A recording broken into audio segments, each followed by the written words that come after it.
انسان کی زندگی اگر دیکھا جائے تو 3 دن کی ہے. ایک وہ دن جو گزر گیا جس کو ہم یسٹرڈے کہتے ہیں، ایک وہ دن جو کل آئے گا جسے ہم ٹمورو کہتے ہیں، اور ایک وہ دن جس میں آج ہم رہ رہے ہیں. عام طور پر جب زندگی کی بے ثباتی یا کم عمری کا ذکر کیا جاتا ہے تو کہا جاتا ہے کہ 2 دن کی زندگی، اور یہ ایک حقیقت ہے کہ جب 2 دن کی زندگی کی بات ہوتی ہے تو ایک وہ جو گزر چکی اور ایک وہ جو آنے والی ہے. بہت سے لوگ یا ماضی میں رہتے یا پھر مستقبل میں، بہت کم لوگ حال میں رہتے. جو کچھ گزر چکا وہ گزر چکا، وہ ہمارے ہاتھ سے نکل چکا، اس کے بارے میں ہم کچھ نہیں کر سکتے.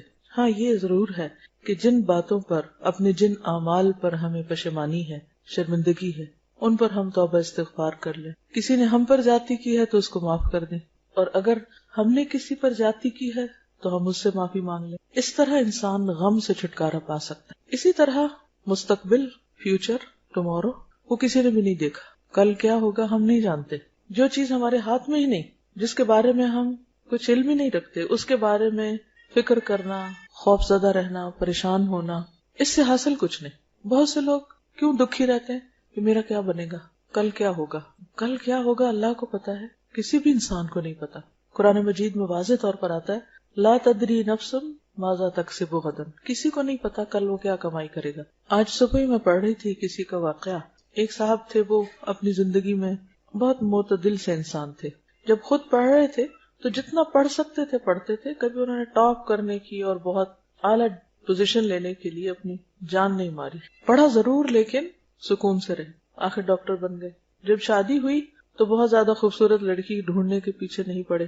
ایوریج اچھی جو بھی ماں باپ نے تلاش کی، شادی کر لی. اس کے ساتھ بھی بہت اچھا نبھا کیا، اعتدال کے ساتھ رہے. ڈاکٹر تھے، ایک ہسپتال میں جاب ملی، کوئی پارٹ ٹائم ایکسٹرا کام نہیں کیا، زیادہ پیسے کمانے کے چکر میں نہیں پڑے، آرام سے کام کیا.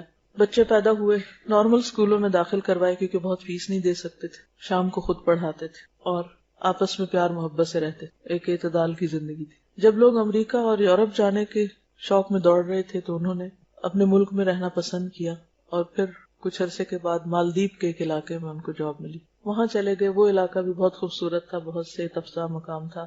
ان کی بیوی اور وہ مل کر، بیوی ان کے گھر کے کام کاج کرتی، سبزیاں وغیرہ خرید لاتی، خود بہت اچھی طرح آنےسٹی کے ساتھ کام کیا، اور اس طرح اپنے پیشے میں خاص مہارت حاصل کر لی کیونکہ فوکس تھے، ایک ہی کام پر توجہ تھی. کچھ عرصے کے بعد انہوں نے ایک ایڈ دیکھی کہ آسٹریلیا میں ایک ڈاکٹر کی ضرورت ہے، اور علاقہ ایسا ہے کہ جہاں پر کچھ زیادہ آبادی نہیں ہے، دور دراز کا علاقہ ہے. تو چونکہ پہلے ہی وہ اس طرح کی زندگی کے عادی تھے، انہوں نے اس کو قبول کر لیا. جب وہاں پر پہنچے تو آسٹریلین گورنمنٹ نے دیکھا کہ بہت ہی اچھے طریقے سے وہ، یعنی بہت ہی اچھے ڈاکٹر ہیں اور بہت اچھی طرح کام کر رہے ہیں، تو بہت متاثر ہوئے ان سے. انہوں نے بہت سارے علاقے کا ان کو انچارج بنا دیا اور تقریباً 200 ایکڑ زمین بھی ان کو دے دی، اور کچھ ہی عرصے میں وہ بہت زیادہ مالدار ہو گئے.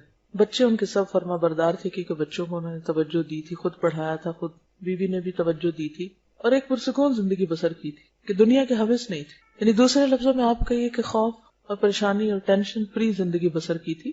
محنت ضرور کی لیکن دوسروں کا مقابلہ نہیں کیا، مال کے پیچھے دوڑ نہیں لگائی، کام کیا لیکن اللہ پہ بھروسہ رکھا. یہ ایک مثال ہے اس شخص کی جو آج میں جیتا ہے کہ میں آج جو کام میرے اوپر ہے، جو ذمہ داری آج مجھ پر ہے، وہ میں کس طرح انجام دے رہا ہوں. مثلا اس وقت ہم کلاس میں بیٹھے، اس وقت جس کام کے لیے میں یہاں بیٹھی ہوں، کیا میں وہ کام توجہ سے کر رہی ہوں؟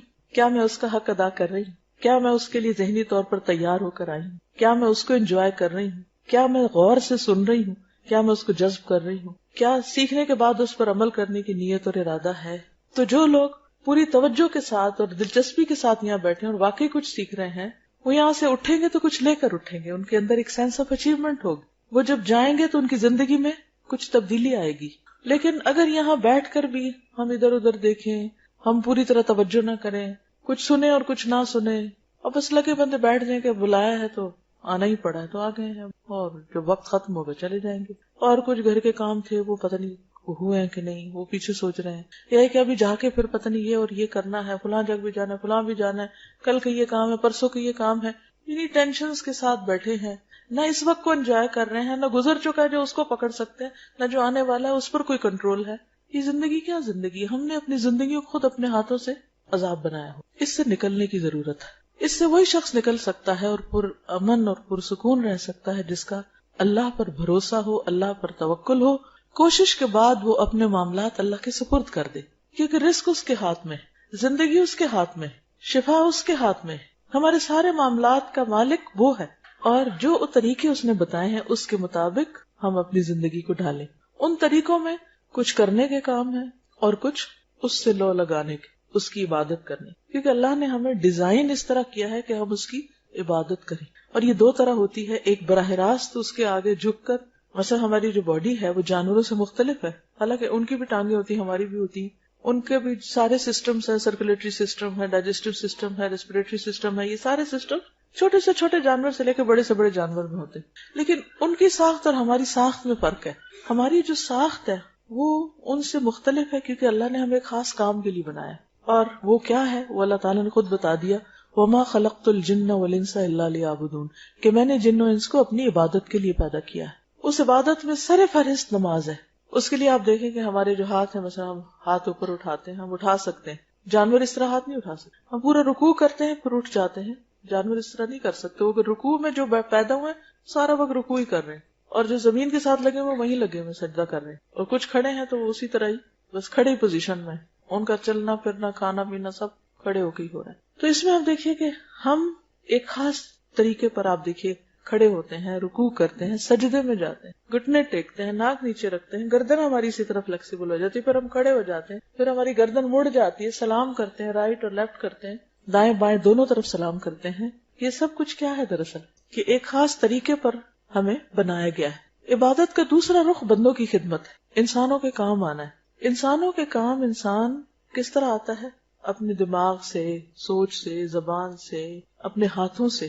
یہ جو ہاتھ ہیں اللہ نے ہمارے اس خاص طریقے پر بنائے ہیں، اسی وجہ سے بنائے ہیں، ایک خاص سائز کے بنائے ہیں، خاص فلیکسیبلٹی کے، تاکہ ہم کام کریں، تو فارغ بیٹھنے کے لیے نہیں ہے، کچھ کریں، چاہے وہ لکھیں پڑھیں، چاہے آپ کھانا بنائیں، روٹی بنائیں، جھاڑو لگائیں، کچھ بھی کریں، جو بھی کام آپ نے کرنے ہیں، وہ یہ سب اس لیے ہے، بیکار بیٹھ جانے کے لیے نہیں ہے، ہم یہ سوئے رہنے کے لیے نہیں بنائے گئے ہم۔ تو ان سب طریقوں سے انسان جب اللہ کی مرضی کے مطابق کام کرتا ہے تو وہ عبادت کر رہا ہوتا ہے، اپنی زندگی کا ایک مقصد پورا کر رہا ہوتا ہے۔ زندگی آج کی زندگی ہے، اس وقت کی زندگی، اس وقت میں زندہ ہوں، یہی میری زندگی ہے۔ جب یہ نہیں رہے گی تو کچھ بھی نہیں رہے گا، ساری سوچیں دھری کی دھری رہ جائیں گی۔ اس لیے ضروری ہے کہ اس وقت سے میں فائدہ اٹھا لوں، اپنے آج سے فائدہ اٹھا لوں، اس لمحے سے فائدہ اٹھا لوں، اس کو خوبصورت بنا لوں، اس کو موسٹ پروڈکٹیو بنا لوں، یہ بیکار نہ گزرے۔ اس کے لیے ہمیں یہ دیکھنا ہے کہ کس وقت میں کرنے کا کیا کام ہے۔ سب سے پہلے ہمیں اگر اپنا ٹائم ٹیبل بنانا ہے ڈیلی، مثلا ایک دن کی پلاننگ کرنی ہے، تو سب سے فرسٹ اینڈ فارموسٹ ہمیں یہ دیکھنا ہوگا کہ فرائض کیا ہیں ہمارے، ان کو فل کر لیں۔ مثلا نمازیں سب سے پہلا فرض ہے، اب اس کے لیے ہمیں کتنے بجے اٹھنا ہے؟ یہ تو نہیں 7 بجے اٹھنا، 7 بجے تو نماز چلی جائے گا، آپ نے اپنا فرض مس کر دیا، تو آپ کا تو ٹائم پروڈکٹیو نہیں، آپ کے تو دن کا آغاز ہی غلط ہوا، آپ نے تو اللہ کی نافرمانی سے دن کا آغاز کیا، اللہ کی رحمت کہاں سے آئے گی؟ آپ نے اللہ کو ناراض کر کے دن کا آغاز کیا۔ تو بہت ضروری ہے کہ ہم جب ٹائم ٹیبل بنائیں تو پہلے اپنے مارک کر لیں، مارننگ، ظہر، عصر، مغرب، عشاء، اب باقی کام ان کے آس پاس کر لیں۔ بندوں میں ہماری ذمہ داری کون کون ہے؟ ہمارے بچے ہیں یا ہمارے اسٹوڈنٹس ہیں یا ہمسائے ہیں یا کون ہے، جو بھی کوئی ہے، ان کے طرف سے ہمارے اوپر کیا ذمہ داری ہے؟ اس میں بچے ہیں تو ان کو کھلانا پلانا سلانا جگانا اسکول بھیجنا پڑھانا، یہ ساری چیزیں، کیونکہ وہ آپ ہی کی ذمہ داری۔ کلکم راعٍ وکلکم مسئول عن رعیتہ، ہر شخص نگران ہے، ہر شخص ذمہ دار ہے، ہر ایک سے اس کی رعایا کے بارے میں پوچھا جائے گا۔ ان کو میں نے کیا کیا کہاں کہاں ٹائم دینا ہے۔ اگر ماں باپ آپ کی ذمہ داری ہے تو ان کے بارے میں سوچ لیجیے، پھر اس طرح شوہر ہے، شوہر کے لیے بیوی ہے، اس بیوی بچوں کے لیے کمانا کھلانا پلانا، یہ ساری چیزیں، یہ سارے ملا جلا کے ہمارے روز مرہ کے ٹاسک کی ایک لمبی لسٹ بن جاتی ہے۔ یہ سارے ٹاسک لکھے ہوئے ہونے چاہیے اور اپنے آپ کو چیک کرتے رہنا چاہیے، کیا میری عبادات پوری ہیں، کیا میرے فرائض پورے ہیں، ذمہ داریاں جو بندوں کی پوری ہیں۔ پھر اگر ہم ایک ٹیچر ہیں تو اس اعتبار سے ہمارے اوپر کیا ذمہ داریاں عائد ہوئی ہیں، اس کے لیے ہمیں اپنے آپ کو پریپیئر کرنا چاہیے۔ اگر ہم کہیں کام کرتے ہیں، کوئی اور جاب کرتے ہیں، کچھ بھی کرتے ہیں، اس کے بارے میں ہمیں پتہ ہونا چاہیے کہ ہم نے کیا کرنا ہے۔ تو کیا کرنا ہے، کیوں کرنا ہے، کب کرنا ہے، کیسے کرنا ہے، کتنا کرنا ہے، یہ معلوم ہونا بے حد ضروری ہے۔ تو کیا کہ تو آپ لسٹ بنا لیں، ٹاسک سارے، کیا کرنا ہے، کیوں کرنا ہے، کوئی بھی کام کیوں کر رہے ہیں آپ، اور پھر کتنا کرنا ہے مجھے، کیونکہ کام تو اتنے ہوتے ہیں بعض اوقات کہ آپ اگر ساری رات بھی لگ رہے ہیں اور سارا دن بھی تو ختم نہیں ہو سکتے، مگر ان کو سٹاپ لگانا ہے نا، آگے نماز کا وقت آ رہا ہے، ان کو سٹاپ لگانا ہے کہ آگے کوئی اور چیز آ رہی، تو اس کو پھر آپ اسی کے مطابق ہی ڈیوائیڈ کرتے ہیں۔ تو سارے کیا کرنا ہے، کیوں کرنا ہے، کتنا کرنا ہے، کب کرنا ہے، یہ پتا ہونا چاہیے. یہ نہیں کہ نماز کے وقت میں آپ کھانا پکانے لگ جائیں اور سونے کے وقت میں آپ بیٹھ کے ٹی وی دیکھتے رہیں اور جب پھر نماز کا وقت ہو تو آپ پھر سو جائیں. یہ نہیں ہو سکتا.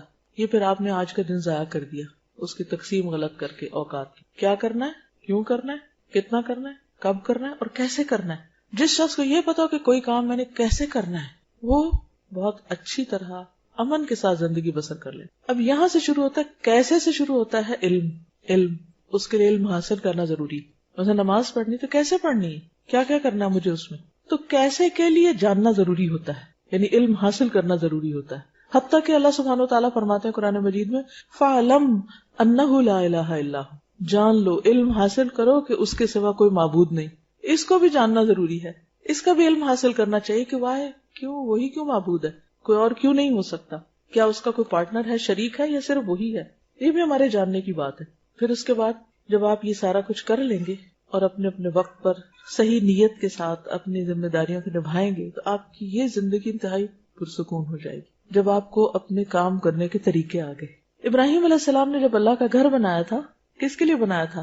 اللہ تعالیٰ نے فرمایا کہ میرے گھر کو طواف کرنے والوں کے لیے وطہر بیتی للطائفین والرکع السجود تک، تو ان سب کے لیے صاف رکھو گھر کو. لیکن ساتھ ہی انہوں نے ایک دعا مانگی تھی وَأَرِنَا مَنَاسِكَنَا، کہ اللہ ہمیں ہمارے مناسک عبادت کے طریقے ہمیں سکھا دے.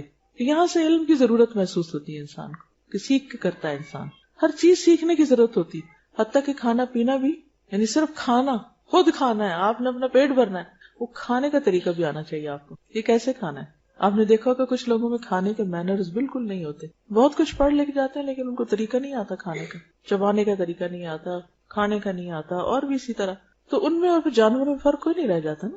اب جانور جیسے جگالی کرتے رہتے، اگر انسان بھی ایسے ہی کرتے رہے تو کیا حاصل ہوگا؟ کوئی فرق نہیں رہے گا.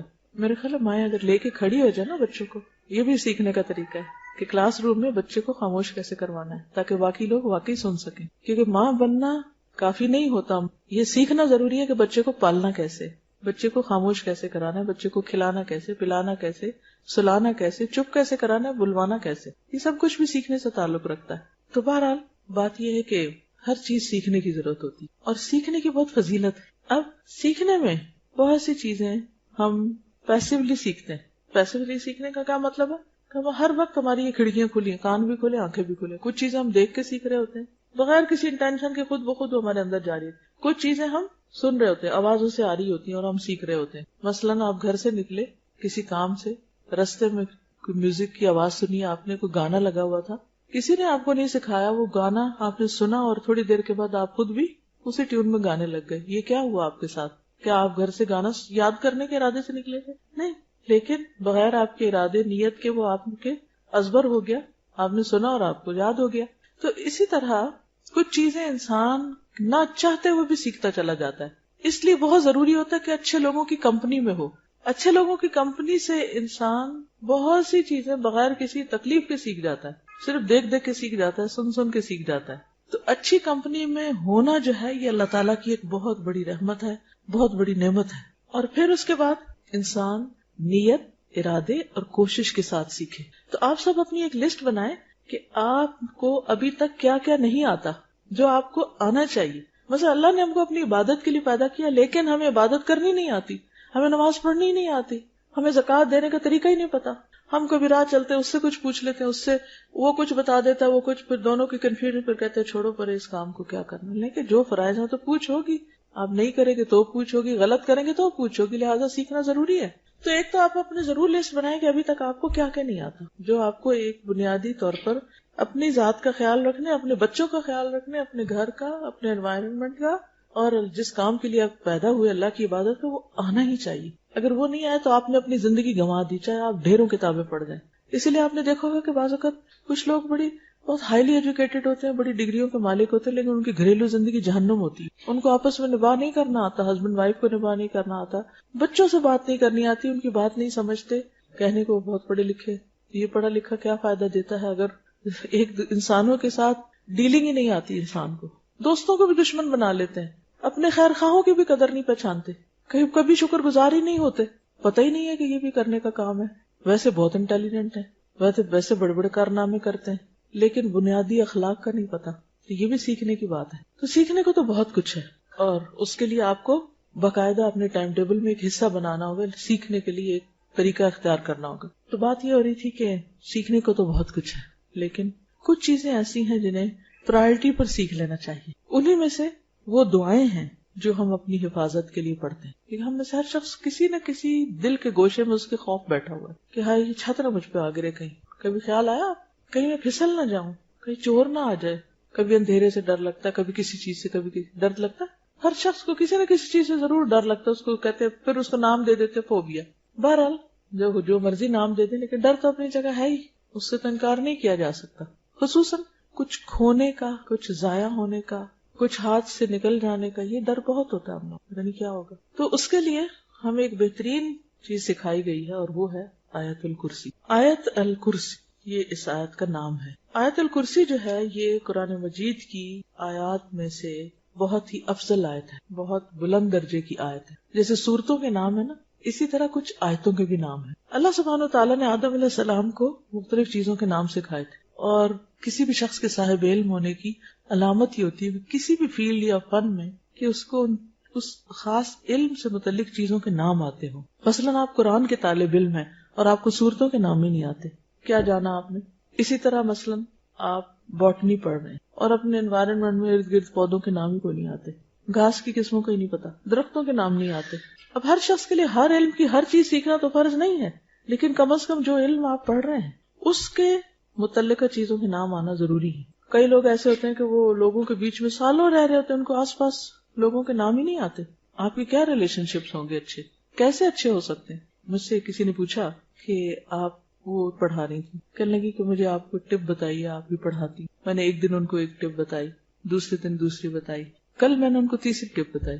تیسری ٹپ یہ تھی کہ اپنے گروپ کو جس کو آپ پڑھا رہی ہیں اس کی تمام اسٹوڈینٹس کے نام یاد کریں اور اسٹوڈینٹس کو ناموں سے بلائیں. کہنے یہ تو بہت ہی مشکل ہے، چھوٹا سا گروپ ہے، نہیں تو بہت ہیوج کلاس ہے، اس میں تو ہوتی ہے obviously مشکل، لیکن میں پوری کوشش کروں گی. میں نے کہا اس سے آپ فرق جانے گی کہ اسٹوڈنٹ اور ٹیچر کا جب تک کنیکشن نہیں ہوتا تو علم پاس نہیں ہو، وہ صرف انفارمیشن ہوتی، آپ سیکھ نہیں سکتے. اگر آپ کو پتہ ہی نہیں آپ آس پاس کون بیٹھا ہوا ہے، وہ کیا کر رہا ہے. اور ان کو میں نے اتفاق سے یہی حدیث دلیل کے طور پر دی کہ حضور صلی اللہ علیہ وسلم نے ابی ابن کعب کو شاباش دی تھی کہ تمہیں علم مبارک ہو اے ابو المنذر. آپ کو صرف ان کا نام نہیں، ان کی کنیت بھی پتا تھی. اور آپ کو پتا ہے کہ کتنے بے شمار صحابہ ہیں آپ کے آس پاس، لیکن آپ کو ان کے نام آتے تھے. تو اپنے آس پاس کے لوگوں کے نام جاننا، جس گھر میں آپ رہتے ہیں اس کے مختلف ڈائریکشنز کا معلوم ہونا کہ سورج کدھر سے نکلتا ہے، قبلے کا رخ کیا ہے. آپ کہتی ہوں گی یہ کس کو نہیں پتا.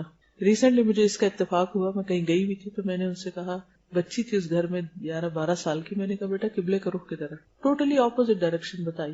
میں چونکہ نیچے گھر سے جب آ رہی تھی تو میں نے مسجد دیکھی تھی کارنر پہ، اور اس میں ہم نے گاڑی روک کے بچوں نے نماز پڑھی تھی، تو مجھے پتا تھا کہ ڈائریکشن اس طرف ہے. بچی بالکل الٹ بتا رہی تھی، مجھے بہت پریشانی ہوئی. میں نے کہا کہ 10 سال کی عمر میں بچے کو نماز پڑھنی چاہیے. اگر کوئی بچہ روز نماز پڑھتا ہے تو اس کو اپنے گھر میں قبلے کا رخ لازم معلوم ہونا چاہیے، یا نہیں؟ یہ علم ہے نا یہ بھی. اگر ہمارے بچوں کو اپنے ہی گھر میں قبلے کا رخ پتا نہیں تو اس کا مطلب ایک فرائض میں سے ایک فرض ان کا چھوٹ رہا ہے. وہ خود تو پتہ نہیں کہ آپ پڑھتے ہیں یا نہیں، کہ مہمان کو بھی غلط بتا دے اس کی نماز بھی گئی. تو یہ بے حد ضروری ہے کہ ہم فرض درجے کے جو علم ہے ہم پر وہ ہم ضرور جانیں. تو بہرحال کہنے کی بات یہ تھی کہ قرآن مجید کی مختلف آیات کے بھی نام ہیں، سب کے نہیں ہیں لیکن کچھ کے. مثلا آیت دین ہے، آیت الکرسی ہے. تو آیت الکرسی وہ آیت ہے جس میں کرسی کا لفظ آتا ہے، اور یہ قرآن مجید کی سب سے اعلیٰ اور افضل آیت ہے. اس کے بارے میں آتا ہے کہ حضرت ابی ابن کعب کہتے ہیں، یہ ایک عالم صحابی تھے، اہل کتاب کے علماء میں سے تھے، اسلام لے آئے اور کاتب وحی بھی تھے. وہ کہتے ہیں کہ رسول اللہ صلی اللہ علیہ وسلم نے فرمایا، اے ابو المنذر، کیا تجھے معلوم ہے کہ کتاب اللہ میں سے تمہارے پاس کون سی آیت سب سے افضل ہے؟ میں نے عرض کیا، اللہ اور اس کا رسول ہی بہتر جانتے ہیں. آپ نے فرمایا، اے ابو المنذر، کیا تجھے معلوم ہے کتاب اللہ میں سے تمہارے پاس کون سی آیت سب سے افضل ہے؟ دوبارہ پوچھا. میں نے عرض کیا، اللہ لا الہ الا هو الحی القیوم، یعنی آیت الکرسی. آپ نے میرے سینے پر ہاتھ پھیرا شاباش دینے کے لیے اور فرمایا، ابو المنذر، تمہیں علم مبارک ہو، یعنی تم جانتے ہو. اس ایک حدیث کے اندر بہت کچھ ہے سیکھنے کے لیے. مثلا سب سے پہلے تو نبی صلی اللہ علیہ وسلم کا طریقہ تعلیم معلوم ہوتا ہے کہ آپ نے اپنے صحابی کو سوال کیا، یہ نہیں کہا کہ میں تمہیں بتاتا ہوں. ہمیں تو کوئی بات پتا ہو تو ہم کیا کہتے ہیں، ادھر میں تمہیں بتاؤں. لیکن آپ نے پوچھا. کیوں پوچھا؟ کہ اگر انہیں پہلے سے معلوم ہے تو اس سے کیا ہو. سوال کرنے سے ایک تو ایک انٹریکشن ہوتی ہے، دوسرے کو اہمیت بھی دی جاتی ہے، اس سے ایک تعلق پیدا ہو جاتا ہے. اور پھر اس کے بعد یہ ہے کہ صحابی کے پارٹ پر یہ بات پتہ چلتی ہے کہ صحابی جو ہیں وہ کہتے ہیں کہ اللہ اور اس کا رسول بہتر جانتے ہیں. حالانکہ پتہ ہے ان کو، لیکن پھر بھی کیا کہتے ہیں، اللہ اور اس کا رسول بہتر جانتے ہیں. کیوں؟ تاکہ اگر میرے علم سے زیادہ وہاں ہے تو پہلے مجھے وہ مل جائے.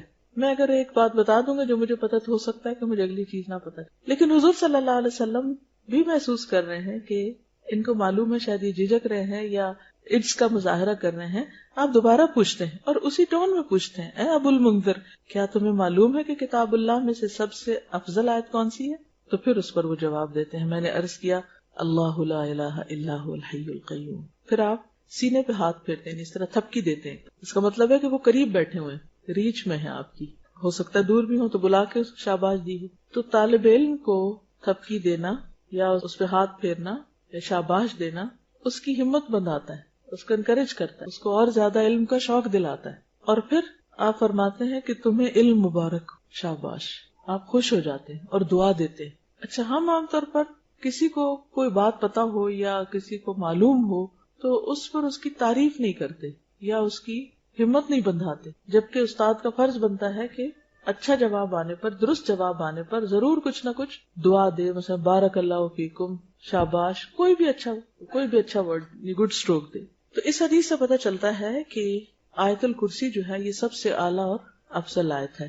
پھر اسی طرح ایک اور حدیث ہے، حضرت ابن اسقا کہتے ہیں رسول اللہ صلی اللہ علیہ وسلم صفہ میں تشریف لائے. صفہ کیا تھا؟ وہ چبوترا جس پر صحابہ بیٹھ کر پڑھا کرتے تھے، وہیں رہتے تھے، وہیں پڑھتے تھے. تو ایک آدمی نے آپ سے سوال کیا، یا رسول اللہ، سب سے زیادہ عظمت والی آیت کون سی ہے؟ آپ نے فرمایا اللہ لا الہ الا هو الحی القیوم، یعنی پوری آیت الکرسی. تو اس سے بھی بات مزید واضح ہو جاتی ہے، اس کو تقویت ملتی ہے کہ یہی آیت سب سے افضل ہے. اب اس آیت کو ایک طرف تو سب سے افضل کہا گیا اور دوسری طرف اس آیت کو حفاظت کا ذریعہ بتایا گیا. اس کے لیے ایک بہت لمبی حدیث ہے، لیکن ایک واقعہ ہے پورا جس سے ہمیں پتہ چلتا ہے کہ آیت الکرسی جو ہے یہ شیاطین کے شر اور فتنوں سے محفوظ رکھتی ہے. انسان کو حفاظت کے لیے سب سے زیادہ جس چیز کی ضرورت ہے وہ اپنے دشمنوں سے حفاظت. دشمنوں میں سب سے بڑا دشمن شیطان، اور شیطان نظر نہیں آتا. باقی دشمن تو اگر کوئی آ رہا ہو ہماری طرف تو ہم بھی جواباً مارنے کے لیے تیار ہو جائیں، مگر جو نظر ہی نہیں آ رہا تو اس کا کیا بنے گا؟ جو نظر نہیں آ رہا اس سے کیسے بچیں گے؟ ہم بچ سکتے ہیں، ہم اس کا مقابلہ کر سکتے ہیں، پکڑ سکتے ہیں. کیا ماریں گے اس کو؟ مجھے یاد ہے میں چھوٹی سی تھی تو میرے والدین جب کہتے تھے کہ وہ شیطان آ گیا تو ہم کہتے تھے کدھر ہے، میں ڈنڈا اٹھا لیتے، کدھر ہے میں اس کو ماروں گی. لیکن ڈنڈے سے تو نہیں مار سکتے شیطان کو آپ. ہاں، آیت الکرسی پڑھیں تو اس پہ ڈنڈا ضرور پڑے گا، لیکن اگر آیت الکرسی ٹھیک ہی نہیں آتی آپ کو تو اس کا کیا اثر ہوگا؟ تو صحیح تلفظ بھی آنا چاہیے اور اس کو پڑھنا بھی چاہیے اور اس کا معنی بھی جاننا چاہیے اور اس کی فضیلت بھی معلوم ہونی چاہیے. اور یہ وہ علم ہے جس پر آپ صلی اللہ علیہ وسلم نے شاباش دی تھی. تو اگر آپ کو بھی یہ پتا چل جائے گا تو وہ شاباش صرف ان کے لیے نہیں پر آپ سب کے لیے بھی. بہرحال حدیث ہے، حضرت ابو ہریرہ سے روایت ہے، مجھے رسول اللہ صلی اللہ علیہ وسلم نے صدقہ فطر کی حفاظت کے لیے محافظ مقرر کیا، یہ گارڈ بنایا. اس دوران میں ایک شخص آیا اور اس نے غلہ سے لپیں بھر بھر کر نکالنی شروع کر دی، یعنی وہاں سے نکالنا شروع کر دیا. میں نے اسے پکڑ لیا اور کہا میں تجھے ہر صورت میں رسول اللہ صلی اللہ علیہ وسلم کے پاس لے جاؤں گا، تم چور ہو. وہ کہنے لگا میں محتاج آدمی ہوں، بال بچے دار ہوں، سخت ضرورت مند، لہٰذا معاف کر دو. چنانچہ میں نے اسے چھوڑ دیا. صبح ہوئی تو رسول اللہ صلی اللہ علیہ وسلم نے دریافت فرمایا ابو ہریرہ گزشتہ رات تمہارے قیدی کا کیا بنا؟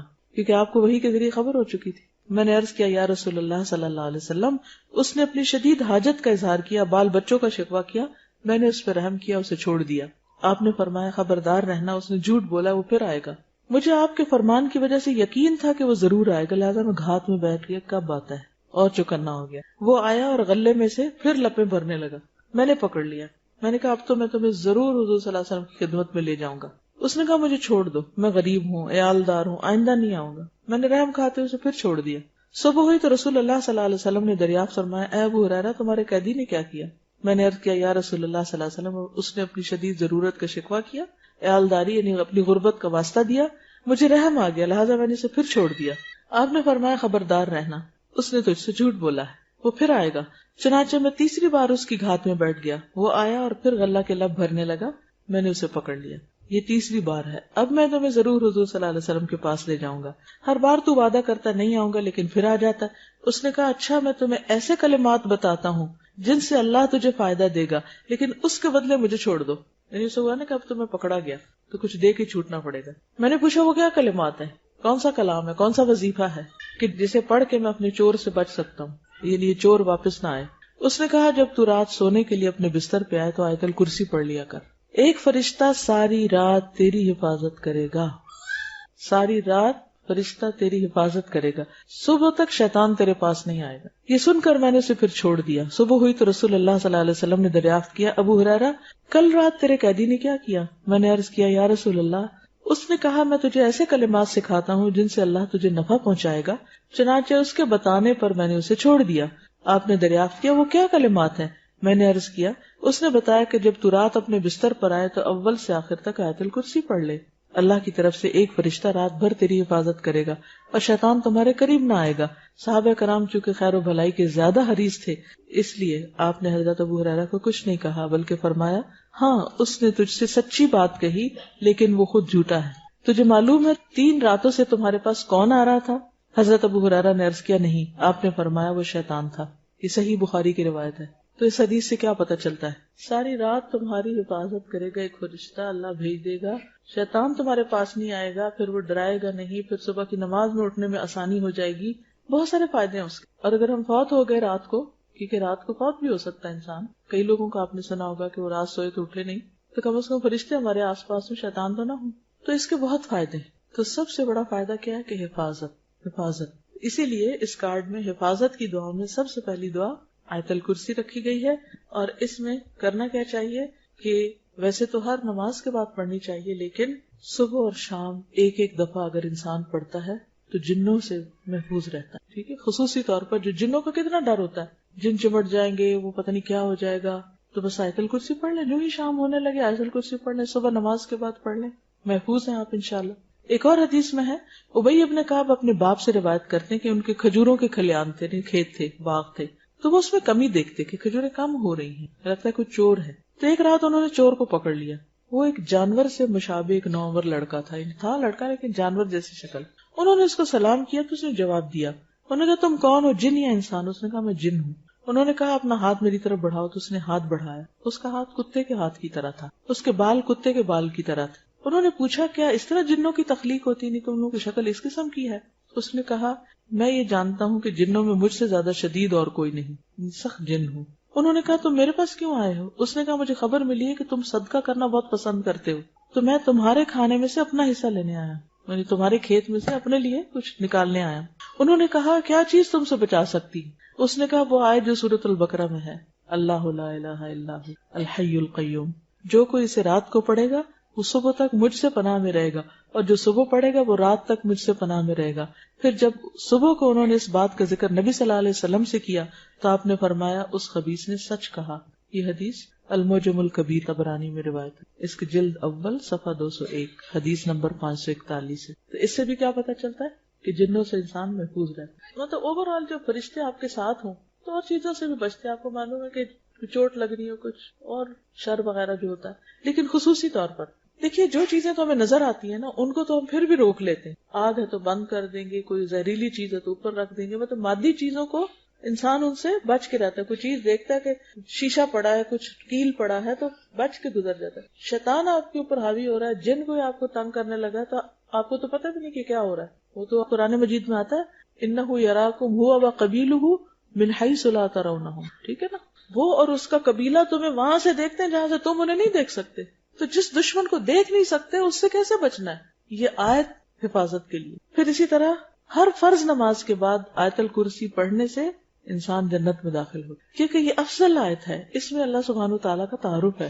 تو اس کے لیے میں چاہوں گی کہ آپ لوگ 2-3 کام کریں۔ ایک تو یہ کارڈ جو آپ کے پاس ہے، اگر اس کو اپنے گھر میں کہیں بھی رکھ دیں، نظر آئے گا خوبصورت تو جلدی سے اٹھ کے پڑھنے کا یاد بھی رہے گا۔ دوسرا یہ کہ ہم نے یہ کیا تھا کہ ایک پوسٹر پہ آیت الکرسی اس طرح چھپوا لی تھی۔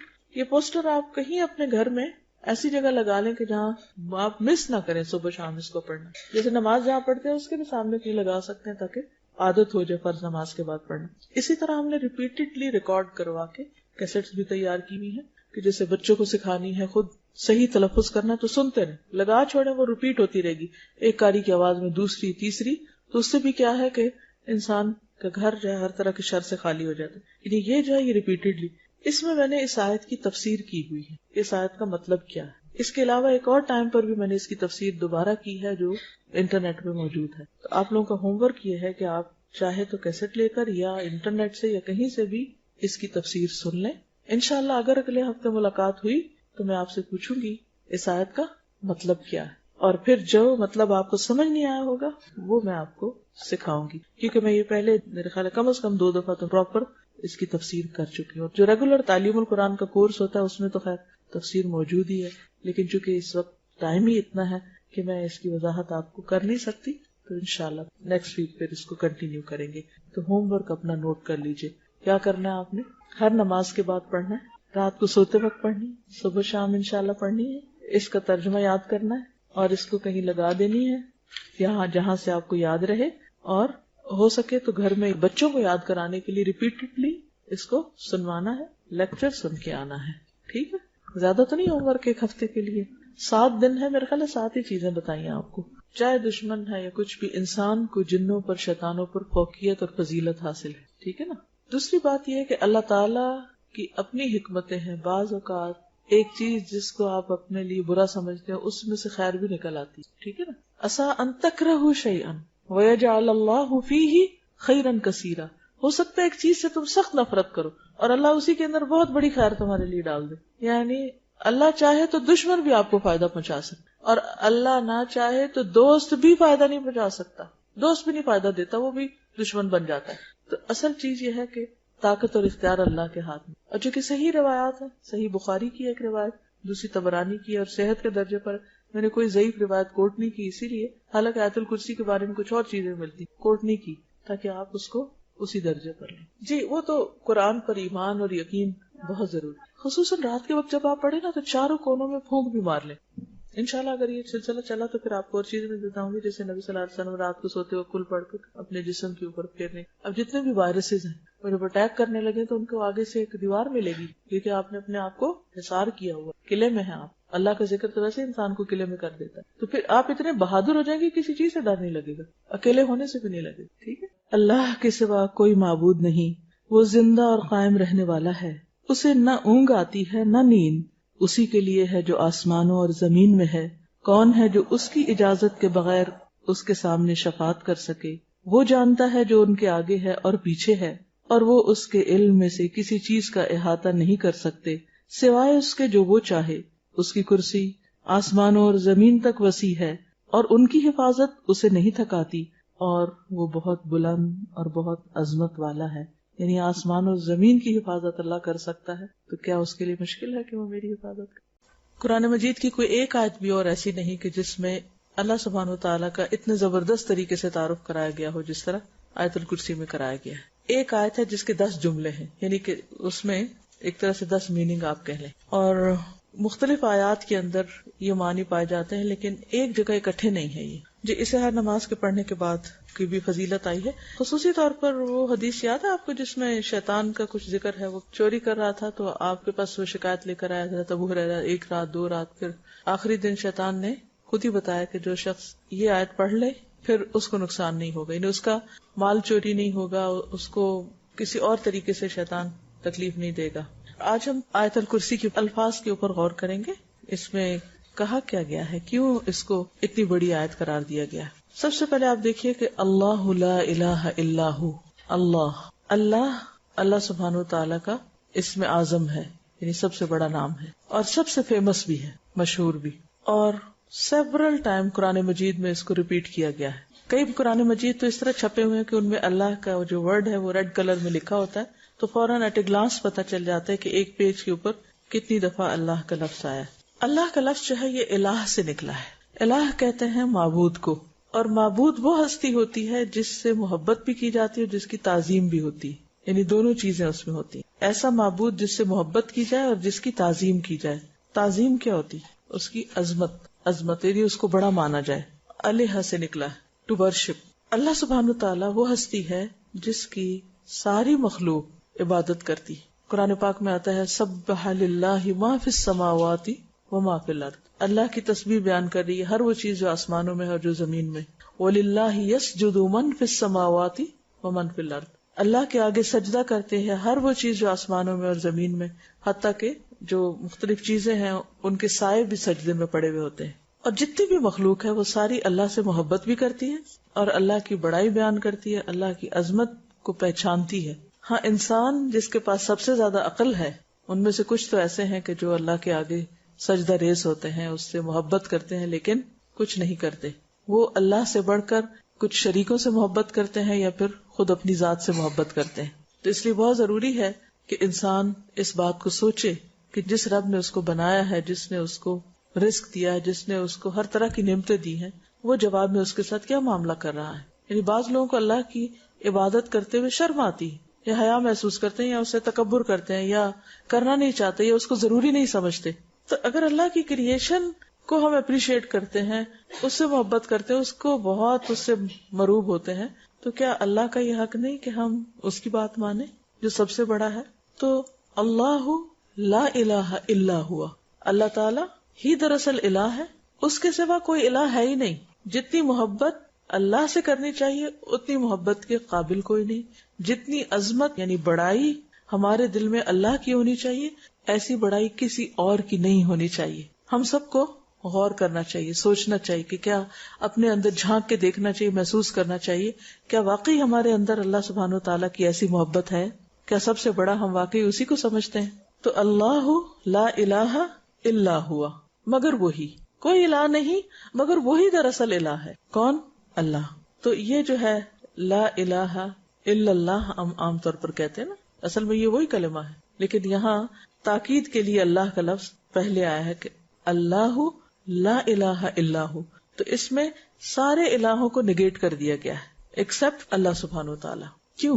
اللہ کے سوا کسی اور کی عبادت کیوں نہیں کرنی چاہیے, کوئی اور معبود کیوں نہیں, کیا وجہ ہے؟ اللہ تعالیٰ نے اس آیت الکرسی میں یہی تو بتایا ہے کہ کسی اور کی عبادت کیوں نہیں کرنی چاہیے, صرف اللہ کی کیوں کرنی چاہیے. کیونکہ اللہ تعالیٰ کی جو صفات ہیں, اللہ تعالیٰ کی جو ذات ہے اور اس کی جو صفات ہے, اس جیسی نہ کسی کی ذات ہے نہ کسی کی صفات ہے, نہ اس جیسے کمالات ہیں کسی کے اندر اور نہ اس جیسی خوبیاں, وہ صرف اسی کے اندر ہیں. تو سب سے پہلے کون سی ہے؟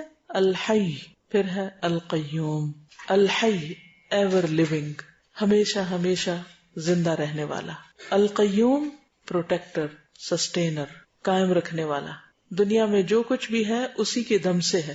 اگر کسی کے پاس زندگی ہے تو وہ بھی اسی نے دی ہے, اگر کسی کے پاس کوئی طاقت ہے تو اسی نے دی, اگر کسی کے پاس کوئی اختیار ہے تو اسی نے دیا. سب کچھ اسی سے ملتا ہے. تو یہ دو نام جو ہیں اللہ تعالیٰ کے, ان کو اللہ کے ناموں کو کیا بولتے ہیں؟ اسماء حسنی, الاسماء الحسنی. تو یہ دراصل مین آپ یہ کہنا چاہیے کہ اللہ تعالیٰ کی مین صفات ہیں. ایک ہوتا ہے نا کہ جنرل کوالٹیز, لیکن یہ بہت ہی بنیادی قسم کی کوالٹیز ہیں کیونکہ یہ اس کے کمال پر دلیل ہے. اللہ کے سوا کوئی ایک ہستی بتائیے کہ جو ہمیشہ زندہ رہے, جو ہمیشہ سے اور ہمیشہ باقی رہے, ہے کوئی؟ کل من علیہا فان ویبقى وجہ ربک ذو الجلال والاکرام. اسی طرح اللہ کے سوا کوئی ہستی ایسی نہیں کہ جو خود زندہ ہو تو بھی کسی بھی طرح دوسروں کو قائم رکھ سکے, دوسروں کے لیے سہارا بن سکے, کیونکہ سب ویک ہیں. آپ جس کا بھی سہارا لیتے ہیں, آپ دیکھیں کہ بچپن میں بچے ماں باپ کا سہارا لیتے ہیں, لیکن بہت دفعہ ایسا ہوتا ہے کہ ماں باپ یہ بیمار پڑ جاتے ہیں یا فوت ہو جاتے ہیں یا کسی وجہ سے چھوڑ دیتے ہیں. ابھی کل ہی مجھے کوئی بتا رہا تھا کہ ینگ کپل, 2 بچے چھوٹے چھوٹے, ایک شاید 2 سال کے اور ایک شاید 3-4 مہینے یا کچھ ایسے, بہت ہی چھوٹے بچے, ماں فوت ہوگی اچانک. اب باپ بالکل ینگ سا لڑکا ہے, وہ ہر ایک کو کہتے ہیں یہ بچے لے لو, میں نہیں رکھ سکتا, ظاہر ہے اور شادی کرے گا. اب وہ بالکل معصوم بچے ہیں, ماں فوت ہو چکی ہے. اب وہ فیملی اور جو رحم کھانے والے لوگ ہیں وہ سوچ رہے ہیں کہ کوئی ہے جو ان بچوں کو لے لے. کیا کوئی اتنی آسانی سے اپنے بچے دیتا؟ نہیں دیتا. کوئی ماں اپنے بچے کو دے گی؟ اگر ماں زندہ ہو اس وقت تو اپنا بچہ کسی کو ہاتھ بھی نہ لگانے دے. ماں خود تکلیف اٹھاتی ہے اور بچے کو آرام دیتی ہے. دنیا میں جتنی بھی محبتیں ہیں ان سب کے اندر جیلسیز آ جاتی ہیں, ان سب کے اندر مقابلے بازی آ جاتی ہے، ان سب کے اندر ڈیلز آ جاتی ہیں. تم نہیں کرتے مجھ سے محبت تو میں بھی نہیں کرتی. لیکن ماں اور بچے کی محبت ایسی ہوتی ہے کہ جس میں کوئی کسی قسم کی ڈیل نہیں ہوتی. صرف واحد رشتہ ایسا ہے پیرنٹس کا جو یہ چاہتا ہے کہ ہمارا بچہ ہم سے زیادہ اچھا بنے. دنیا میں کوئی اور رشتہ ایسا نہیں کہ جو یہ چاہے کہ تم مجھ سے زیادہ اچھے بن جاؤ. عام طور پر آپ دیکھیں کہ جیسے دو دوست ہوتے ہیں یا ہسبینڈ وائف ہوتے ہیں یا بہن بھائی ہوتے ہیں، اور بہن بھائیوں کے آپس میں کتنی بھی بنتی، کتنی بھی دوستی، کیا کوئی بہن بھائی یہ چاہتا ہے کہ میرا بھائی مجھ سے آگے نکل جائے؟ نہیں چاہتے نا. یہ صرف ماں باپ ہوتے ہیں جو ہمیشہ یہ کہتے ہیں کہ ہمارے بچے ہم سے آگے نکل جائے، اور اگر نکل جائے تو خوشی سے بتاتے ہیں یہ ہمارا بچہ ہے، ہمارا بیٹا یہ میں اس کی ماں ہوں. تو یہ اللہ سبحانہ وتعالیٰ کا ایک بہت بڑا کرم ہے، بہت بڑی نوازش ہے کہ اس نے ہمیں انسانوں کے حوالے نہیں کیا. وہ ایک ماں نہیں 70 ماں سے بڑھ کے پیار کرتا ہے. ماں مر سکتی ہے، اللہ تعالیٰ ہمیشہ زندہ رہتا ہے. مائیں چھوڑ جاتی ہیں، اللہ تعالیٰ اپنے بندے کو نہیں چھوڑتا. الحی القیوم. اس کی زندگی کیسی زندگی ہے؟ کامل. ہمیں جو زندگی ملی ہے یہ کیسی ہے؟ ناقص، تھوڑے عرصے کے لیے، پھر ہم سب کو فوت ہو جانا ہے. وہ ایسی زندگی رکھتا ہے جس میں موت ہے ہی نہیں. حی لا یموت پڑھتے ہیں کبھی آپ؟ حی لا یموت، زندہ ہے جو کبھی بھی نہیں مرے گا. ازلی ہے، ابدی ہے، اول ہے، آخر ہے. تو اس سے کیا پتا چلتا ہے کہ اس کے پاس زندگی کا کمال ہے، یعنی زندگی اپنی کامل شکل میں ہے. تو جس کی زندگی کامل ہو اس کا علم بھی کامل ہوگا، سب سے زیادہ ہوگا. اس کی قدرت بھی کامل ہوگی، اس کی سمع اور بصر بھی کامل ہوگی. اگر ہم سنتے ہیں دیکھتے ہیں تو ہماری سمع و بصر ناقص ہے تو ہم اللہ کا مقابلہ نہیں کر سکتے. کوئی اور ہستی نہیں کر سکتی، کیونکہ جتنے بھی دیکھنے والے ہیں وہ کیسے دیکھتے ہیں؟ تھوڑی دیر دیکھتے ہیں، پھر نظر کمزور رہتی، پھر اینک لگاتے، پھر اینک بھی کام کرنا چھوڑ دیتی. لیکن اللہ سبحانہ وتعالیٰ وہ تو لمحے بھر کے لیے ان کو اونگ بھی نہیں آتی کہ وہ آنکھ بند کرے، وہ دیکھنے سے غافل ہو. اسی طرح سننے سے، کیونکہ جب ہم سونے لگتے تو ہمارے کان بند ہو جاتے، چاہے شور ہوتا رہے ہمیں نہیں سنتا پھر. تو اس لیے اللہ سبحانہ وتعالیٰ زندہ ہے، قائم رہنے والا ہے، قائم رکھنے والا ہے. تو ہمیں کیا کرنا چاہیے؟ اسی کی عبادت کرنی چاہیے، اسی پر بھروسہ رکھنا چاہیے. پھر آپ دیکھیے کہ اللہ سبحانہ وتعالیٰ کے جتنی بھی صفات ہیں یا جتنے بھی اللہ کے نام ہیں، اللہ کے نام جو ہیں وہ دراصل اللہ تعالیٰ کی صفات ہیں. اس کے برعکس ہم مخلوق کے جو نام ہوتے ہیں وہ ہماری صفات نہیں ہوتی. مثلاً اگر میرا نام فرحت ہے تو ضروری نہیں کہ میں ہر وقت خوش ہی رہوں، یا مجھے دیکھ کر لوگوں کو خوشی ہو ہمیشہ. انہیں غصہ بھی آ سکتا ہے، وہ جیلس بھی ہو سکتے ہیں، کچھ بھی ہو سکتا ہے. لیکن اللہ سبحانہ وتعالیٰ کے جو نام ہیں وہ اس کی صفات ہیں، وہ ایسے ہی نہیں نام رکھ دیے گئے. باقی تمام چیزوں کے نام کس طرح رکھتے ہیں ہم؟ کیسے رکھتے ہیں نام؟ جو نام اچھا لگتا ہے، کول لگتا ہے، کوئی نیا لگتا ہے، انوکھا لگتا ہے. بہت سے لوگ تو یہ زحمت ہی نہیں کرتے کہ میننگ بھی جانے، پھر جب رکھ بیٹھتے ہیں پھر کوئی کہتے ہیں یہ کیا نام رکھا، اس کا تو مطلب ہی ٹھیک ہے، پھر نام چینج کرتے رہتے. لیکن اللہ سبحانہ تعالیٰ کے نام ایسے نہیں ہیں. اس کے سارے نام صفاتی ہیں اور ان ناموں سے اس کی پہچان ہوتی ہے. وہ اس کی کسی نہ کسی خاص صفت، اس کے کمال، اس کی معرفت، اس کے بارے میں ہم کو بتاتے ہیں. اب آپ دیکھیے کہ جب بھی آپ اللہ کا کوئی نام پڑھیں تو دو چیزیں ذہن میں رکھیں. ایک یہ ہے کہ اس کے بارے میں نالج ہو ہمیں کہ اس کا مطلب کیا ہے. الحی کا کیا مطلب ہے؟ جیسے میں نے بھی آپ کو بتایا کہ زندگی اور کامل زندگی اور جس میں کوئی موت ہے ہی نہیں. ٹھیک ہے نا؟ تو یہ تو ہمیں پتہ چل گیا. تو اس کے بعد پھر جب ہم جان لیں کہ اللہ تعالیٰ ایسے ہیں تو دوسری چیز ہے کہ پھر ہمیں کیا کرنا چاہیے، ہمارا کیا معاملہ ہونا چاہیے، ہمارا سلوک کیا ہونا چاہیے، اس کے مطابق ہمارے طرز عمل میں کیا تبدیلی آنی چاہیے. جب ہم یہ جان لیں کہ اللہ ان اللہ حی لا یموت، اور اللہ کے سوا سب مرنے والے اور کوئی بھی باقی نہیں رہے گا. Nobody will remain on this earth. Even after 50 years, 100 years, all of us will be gone away. کوئی بھی باقی نہیں رہے گا. تو پھر ہمیں کیا کرنا چاہیے، ہمارا کیا معاملہ ہونا چاہیے؟ اس زندگی کو صحیح طور پر استعمال کرنا چاہیے اور اپنے آپ کو اللہ کے حوالے کرنا چاہیے. مثلاً اللہ تعالیٰ اہل جنت کو کیسی زندگی دیں گے جو کبھی ختم نہیں ہوگی. تو اللہ سے وہ زندگی مانگنی چاہیے ہم کو. وہ آتا نا ایک حدیث میں کہ جنت ایسی جگہ ہے کہ جہاں تم کبھی بیمار نہیں ہو، تمہیں کبھی موت نہیں آئے گی، کیونکہ موت کو ذبح کر دیا جائے گا.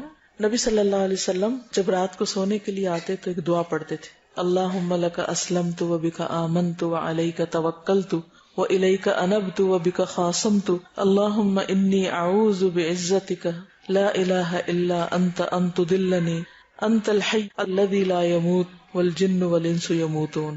کبھی یہ دعا پڑھی ہے، مانگی ہے، سنی ہے؟ اللہم لک اسلمت، اللہ میں تیرے ہی لیے اسلام لایا، کوئی اور نیت نہیں. وبک آمنت، تجھ پر ہی میں ایمان رکھتا ہوں. وعلیک توکلت، تجھ پر میں بھروسہ رکھتا ہوں. والیک انبت، اور تیری ہی طرف میں رجوع کرتا ہوں. وبک خاصمت، اور تیرے ہی نام کے ساتھ میں جھگڑتا ہوں، دفاع کرتا ہوں اپنا. اللہم انی اعوذ بعزتک، اے اللہ میں تیری عزت کی پناہ چاہتا ہوں، اس کی پناہ میں آتا ہوں. لا الہ الا انت، تیرے سوا کوئی الہ نہیں. کس بات سے پناہ لیتا؟ ان تضلنی، کہ تو مجھے بھٹکا دے. یعنی میں تیرے پاس آتا ہوں تو مجھے پناہ دے، تیرا سہارا مجھے ملے کہ میں کہیں بھٹکوں نہیں. انت الحی، تو زندہ ہے. الذی لا یموت، جو کبھی نہیں مرے گا. والجن والانس یموتون، اور جن و انس سارے کے سارے مر جائیں گے. مسلم میں یہ حدیث آئی ہے. ٹھیک ہے، بہت خوبصورت دعا ہے کہ اللہ میں اپنے آپ تیرے حوالے کرتا ہوں، تجھ پر ایمان رہتا ہوں، تجھ پر بھروسہ کرتا ہوں، اور تیرے ہی پاس سے مٹ کے آتا ہوں کہ اللہ میں جو بھٹکنا نہیں ہے تو مجھے بھٹکنے سے بچا لینا، کیونکہ تو زندہ ہے اور باقی سب مر جائیں گے. سمجھ آ رہی کنیکشن کس طرح اللہ سے بنتا ہے آیت الکرسی کے ذریعے، کہ اللہ زندہ ہے اور باقی سب نے مر جانا ہے. تو پھر ہمارا معاملہ کیا ہونا چاہیے؟ بندوں پہ بھروسہ کریں، اللہ پہ بھروسہ کریں. اسی لیے آپ دیکھیں کہ جب بعض خواتین جب ان کے شوہر فوت ہو جاتے ہیں تو ان کی حالت قابل رحم ہوتی ہے. ٹھیک ہے، ایک شخص کی جدائی کا غم ضرور ہونا بھی چاہیے، کہ اللہ نے ہمیں سنگ دل نہیں بنایا کہ ہم آنسو نہ بہائیں کسی کے لیے، لیکن یہ نہیں کہ اپنی زندگی کھپا دیں، گنوا دیں اور اللہ کی نعمتوں کی ناقدری اور ناشکری کرنا شروع کر دیں. اس وقت کیا سوچیں، کیا چیز انسان کو سہارا دے سکتی، کون سا خیال، کون سا ایمان اور کون سا توکل اور کون سا یقین. انت الحی الذی لا یموت والجن والانس یموتون، سب نے مر جانا، تو نہیں مرے گا، اس لیے میں تیرا سہارا چاہتی ہوں، تیری پناہ میں آتی ہوں. کیا انسان کو ایسے سہارے کی ضرورت نہیں ہے؟ نا، انسان کی الٹیمیٹ خواہش یہی ہوتی ہے نا، اس کے اندر کی ایک طلب ہے، یہ تڑپ ہے، اس کی ضرورت ہے کیا، کہ کوئی ایسا مل جائے کہ جس پر میں ڈیپینڈ کروں، جو مجھے کبھی دھوکہ نہ دے. ہوتا نا، ہم کیوں روتے ہیں، کیوں اداس رہتے ہیں، کیوں پریشان رہتے ہیں؟ جب لوگ ہمیں دھوکہ دے جاتے ہیں، یا لوگ ہمیں چھوڑ جاتے ہیں، یا لوگ ہمیں ساتھ نہیں دیتے، نقصان دیتے ہیں، تب اس وقت ہمیں رونا آتا ہے نا. جتنے بھی ڈپریشن ہے، غم ہے، دکھ ہے، تکلیف ہے، ان سب کی وجہ یہی ہے کہ ہم نے اللہ کو چھوڑ کر بندوں پر بھروسہ کیا ہوا ہے، ان کو خدا بنایا ہوا ہے. جس کو اللہ پر بھروسہ ہوگا، جس کو اللہ پر یقین ہوگا، وہ کہے گا جب کوئی ساتھ چھوڑے گا، جب کوئی دھوکہ دے گا، جب کوئی پریشان کرے گا، بندہ کہے گا حسبی وکفا سمع اللہ لمن دعا، کافی ہے میرے لیے، حسبی کافی ہے، وکفا اور کافی ہو گیا، سمع اللہ اللہ نے سن لی، لمن دعا ہر اس شخص کی دعا جس نے اس کو پکارا، وہ ہے نا سننے والا. اس طرح غم ختم ہو جاتے ہیں نا. تو اللہ کی پہچان، اللہ کی معرفت، اور خصوصاً آیت الکرسی، اس سے ہمیں اللہ سبحانہ وتعالیٰ کے ساتھ ایک کنیکشن بنتا ہے، ہمارا ایک تعلق بنتا ہے. پھر قیوم ہے، قیوم کا لفظ ہے نا، یہ قام یقوم سے کھڑے ہونا، 3 جگہ پر آیا ہے قرآن پاک میں، سورۃ آل عمران میں، سورۃ طٰہٰ میں. اللہ سبحانہ وتعالیٰ کے معاملے میں قیوم کا کیا معنی ہے؟ کہ وہ جو سیلف ایگزسٹنٹ ہے، خود قائم ہے، کسی کے سہارے پہ نہیں کھڑا. اپنی مخلوق میں سے اسے کسی کا سہارا نہیں چاہیے، ہر چیز سہارا لے کے کھڑی ہوتی، اور سب اس پر سہارا لے رہے ہیں، سب اس پر بھروسہ کرتے ہیں، سب اس پر ڈیپینڈ کرتے ہیں. ٹھیک ہے نا. He doesn't need anybody. He is independent, self-existent. جبکہ everyone else، ہر دوسرا شخص depends on him، اس پر ڈیپینڈ کرتا ہے. یہ فرق ہے، سمجھ آئی؟ اب جس کو یہ پتا چل جائے کہ اللہ القیوم ہے اور ساری مخلوق اس پہ سہارا لے رہی ہے، تو پھر ہمیں کیا کرنا چاہیے؟ اپنے ہر معاملے میں ہمیں بھی اللہ پہ بھروسہ کرنا چاہیے، اللہ کی طرف رجوع کرنا چاہیے، اور مخلوق سے اپنے دل کو منقطع کر لینا چاہیے، اور اس سے دعائیں مانگنی چاہیے. قرار آ جائے گا، خوشی آئے گی دل میں جب یہ پتا چل جائے کہ میرا ہے، کوئی ہے میرا. دیکھیں کہ جب انسانوں کے بارے میں آپ سوچتے ہیں نا، تو پھر آپ کہتے ہیں اچھا اس نے فلاں وقت میں یہ کہا تھا، اس نے یہ کیا تھا میرے ساتھ، اس نے یہ زیادتی کی تھی، اس نے. حتیٰ کہ ماں باپ کے بارے میں بھی بچوں کے دل میں، کسی ٹین ایجر کو بلا کے پوچھے کیا خیال ہے تمہارا اپنے امی ابو کے بارے میں، کیسے ہیں وہ، پھر آپ دیکھیں وہ آپ کو کیا کیا بتائیں گے. کل پرسوں ایک بچی نے مجھے لکھا اپنے مدر کے بارے میں کہ وہ سمجھتی ہیں کہ وہ اس دنیا کی ہیرو ہیں، ساری دنیا ان کے سہارے چل رہی. تو واٹ، بچے ایسے سوچتے ہیں ماں باپ کے بارے میں، حالانکہ ماں باپ ان کے لیے کیسی کیسی قربانیاں کرتے ہیں، لیکن اگر چھوٹی سی بات سے منع کر دیں یا کچھ بھی، ایک دم خلاف ہو جاتے ہیں. اور میرے ماں باپ نے یہ کیا، انہوں نے وہ کیا. ہر ایک کو شکایتیں ہیں ماں باپ سے، کسی نہ کسی قسم کی ضرور شکایت ہے، اور یہ بہت تکلیف دہ بات ہے. تو انسان ان ماں باپ سے بدظن ہو جاتا ہے. کچھ لوگ ہوتے ہیں جو کسی پر ٹرسٹ نہیں کر سکتے، ان کی زندگی کتنی حرام ہو جاتی ہے. کچھ لوگ ہوتے ہیں کہ وہ کسی کو اپنے دل کی بات نہیں کہہ سکتے، ہوتے ہیں نا. تو اگر کسی کو القیوم کی پہچان ہو جائے تو ان کا کانفیڈینس بحال ہو جائے، وہ ایک ہے جس پہ میں بھروسہ کر سکتا ہوں، جو مشکل وقت میں میری مدد کرے گا، وہ میرے لیے آسانی پیدا کرے گا. جب یہ یقین اور اطمینان ہوتا ہے نا تو آپ بڑے سے بڑے کام میں ہاتھ ڈال دیتے ہیں نا تو پھر آپ مطمئن رہتے ہیں. مثلا آپ نے بیٹی کو رخصت کرنا اور آپ کو پریشانی لگی ہوئی کہ پتہ نہیں اس کا کیا بنے گا اور یہ فکر کھائے جا رہی، لیکن جب آپ یہ کہیں کہ نہیں میں نے تو اللہ کے بھروسے پہ میں یہ کام کر رہی ہوں، اپنی طرف سے میں نے کر لیا جو بھی بندوبست کرنا تھا، میں اللہ کے بھروسے پہ کام کر رہی ہوں، تو نتیجہ کیا ہوگا؟ اچھا ہوگا. اور جو قسمت میں وہ تو سامنے آنا ہی ہے، لیکن اپنا دل ایک اطمینان میں ہوگا کہ اللہ کے ہر فیصلے میں خیر ہے. دس از پارٹ آف لائف. تو کرنے کا کام یہ ہے کہ توکل علی اللہ، اللہ پہ بھروسہ کرو اور مخلوق کے بھروسے کو چھوڑ دو. نبی صلی اللہ علیہ وسلم کی کوئی دعا بتائیے مجھے جس میں قیوم کا لفظ آتا ہو. یا حی یا قیوم برحمتک استغیث. اب آپ نے حی اور قیوم کا معنی سیکھ لیا آج. اب دعا مانگیے ذرا، یا حی. جب کہنا یا حی آپ نے تو مرنا ہے ہی نہیں، آپ تو ہمیشہ زندہ ہے. یا قیوم سب آپ پہ سہارا لیتے، سب آپ کا بھروسہ لیتے، آپ کو کسی سہارے کی ضرورت نہیں. یا حی یا قیوم برحمتک استغیث، مجھے تیری رحمت چاہیے، میں اس کی فریاد کرتا ہوں، اللہ کی رحمت درکار ہے. فرق ہو جاتا ہے، مانگنے میں ہی فرق ہو جاتا ہے. اچھا پھر ہم کیا دعا مانگتے؟ اصلح لی شأنی کلہ، میرے سارے حالات درست کر دے. ولا تکلنی الی نفسی طرفۃ عین، مجھے تو میرے نفس کے بھی حوالے نہ کرنا ایک لمحے کے لیے، کسی اور کے تو کہاں، مجھے تو میرے اپنے حوالے نہ کرنا، کیونکہ ان النفس لامارۃ بالسوء، نفس انسان کو برے کاموں کا حکم دیتا ہے. اگر میں نے اپنی مرضی کرنی شروع کر دی تو میں تو پتہ نہیں کہاں بھٹک جاؤں گی. یعنی do not leave me to myself, total reliance upon اللہ سبحانہ و تعالیٰ. اس سے کتنا فرق پڑ جاتا ہے طرز زندگی میں، کتنی آسانیاں ہو جاتی ہیں. پھر ہم دنیا میں جو کام کرتے ہیں پھر آٹومیٹکلی ہمارے اندر اطاعت اور فرما برداری آتی ہے. ناٹ ریئلی، لیکن نفس پر شیطان آ کے تو وہاں ٹریگر کرتا ہے. اصل ویک پوائنٹ ہے نا وہ جگہ، وہ ہمارا ویک پوائنٹ ہے جہاں سے وہ پھر ہمارے اندر انٹر ہو جاتا ہے. دیکھیں یہ ہمارے اندر کی جو کیفیات ہیں ان کے مختلف حصے ہیں. ایک میں خواہشات ہوتی ہیں جہاں سے شیطان آتا ہے، ایک وہ ہے کہ جو انسان کے لیے ایک رکاوٹ بنتا ہے، اس کو روکتا ہے یہ کرو یہ نہ کرو، جس کو ہم عقل کہتے ہیں. پھر خواہشات کہاں ہوتی ہیں؟ دل میں ہوتی ہیں. عقل کے لیے عام طور پہ ہم دماغ کا لفظ استعمال کرتے ہیں. تو جب انسان اللہ کے اوپر بھروسہ کرتا ہے، اللہ کی طرف جاتا ہے، اس پہ ریلائنس کرتا ہے اور اس کے دامن پکڑتا ہے، تو پھر وہ اسٹرانگ ہوتا ہے اور اپنی خواہشات اور اپنے نیگیٹیوٹی اور ان سب چیزوں سے بچتا ہے. تو اس کو نفس مطمئنہ حاصل ہو جاتا ہے. وہ جب حاصل ہوتا ہے تو وہ انسان کو اور مضبوط کرتا ہے اللہ کی اطاعت کرنے، کیونکہ وہ مزہ چکھ لیتا ہے نا انسان، پھر انسان چاہتا ہے کہ میں اور کروں. جیسے آپ دیکھیں نا ہمارے ایموشنز ہوتے ہیں اور فیلنگز ہوتی ہیں. فیلنگ کہاں سے آتی ہے اور ایموشن کہاں سے آتے ہیں؟ دو لفظ الگ الگ ہے نا. اسی طرح نفس اور روح اور خواہشات اور یہ ساری. تو ہمیں کرنا کیا، ہمارا معاملہ کیا ہونا چاہیے الحی القیوم کے ساتھ، کہ ہم اس کی کمپلیٹ اطاعت کریں، اسی کے قانون کو مانے، اسی کے احکام کو مانے. اور انسان جب کوئی بھی اس کو اچیومنٹ حاصل ہو تو اس کو اپنا کارنامہ نہ بتائے، وہ کہے کہ یہ اللہ کی طرف سے ایک نعمت ہے میرے لیے، اللہ نے مجھے اس کی توفیق دی. اور اس کا ایک اور فائدہ یہ کہ جب انسان کو کوئی تکلیف پہنچے تو اس وقت وہ اللہ کے فیصلے کو دل سے قبول کر لے. اس سے وہ مصیبتوں کے وقت پرسکون رہ سکتا ہے. خلاصہ یہ ہے کہ ساری مخلوق اللہ کی بندگی کر رہی، ہم سب اس کے بندے ہیں. ہر چیز کا مالک اللہ ہے، ہمارا مالک بھی وہی ہے.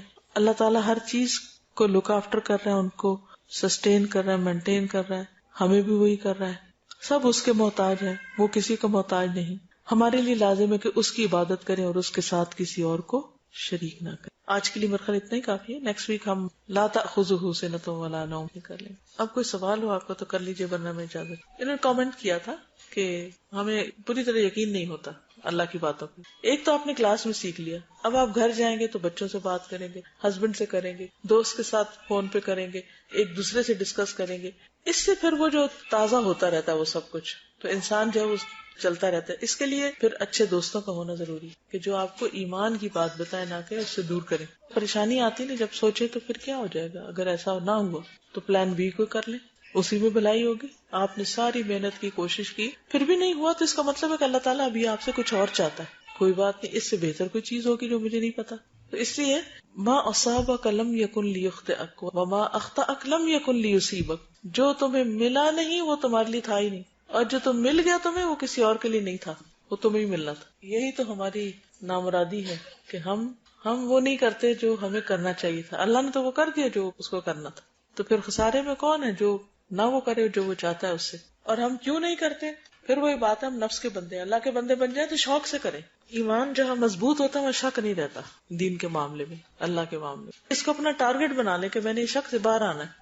اب ہم اللہ سبحانہ وتعالیٰ کے ناموں کے بارے میں دیکھتے ہیں کہ جو اس آیت کے اندر آئے ہیں. سب سے پہلا نام کون سا ہے؟ اللہ.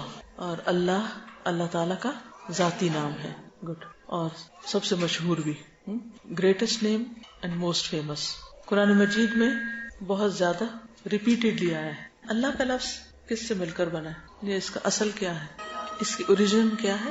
الہ، الہ، خاص معبود. دنیا میں لوگوں نے اپنے بہت سے معبود بنائے ہوئے، لیکن اصل معبود اللہ ہے. الہ خاص الہ ہے، اور وہی عبادت کے لائق ہے. الہ وہ ہوتا ہے جس سے سب سے زیادہ محبت کی جائے اور بہت زیادہ اس کی تعظیم کی جائے، ریسپیکٹ کی جائے، ریگارڈ کیا جائے اس کا. جیسے بتوں سے لوگ محبت بھی کرتے ہیں اور بہت ان کا ریگارڈ بھی کرتے ہیں، عزت بھی کرتے ہیں. ٹھیک ہے، تو اللہ لا الہ الا ہو، کہ اور تو کوئی الہ ہے ہی نہیں.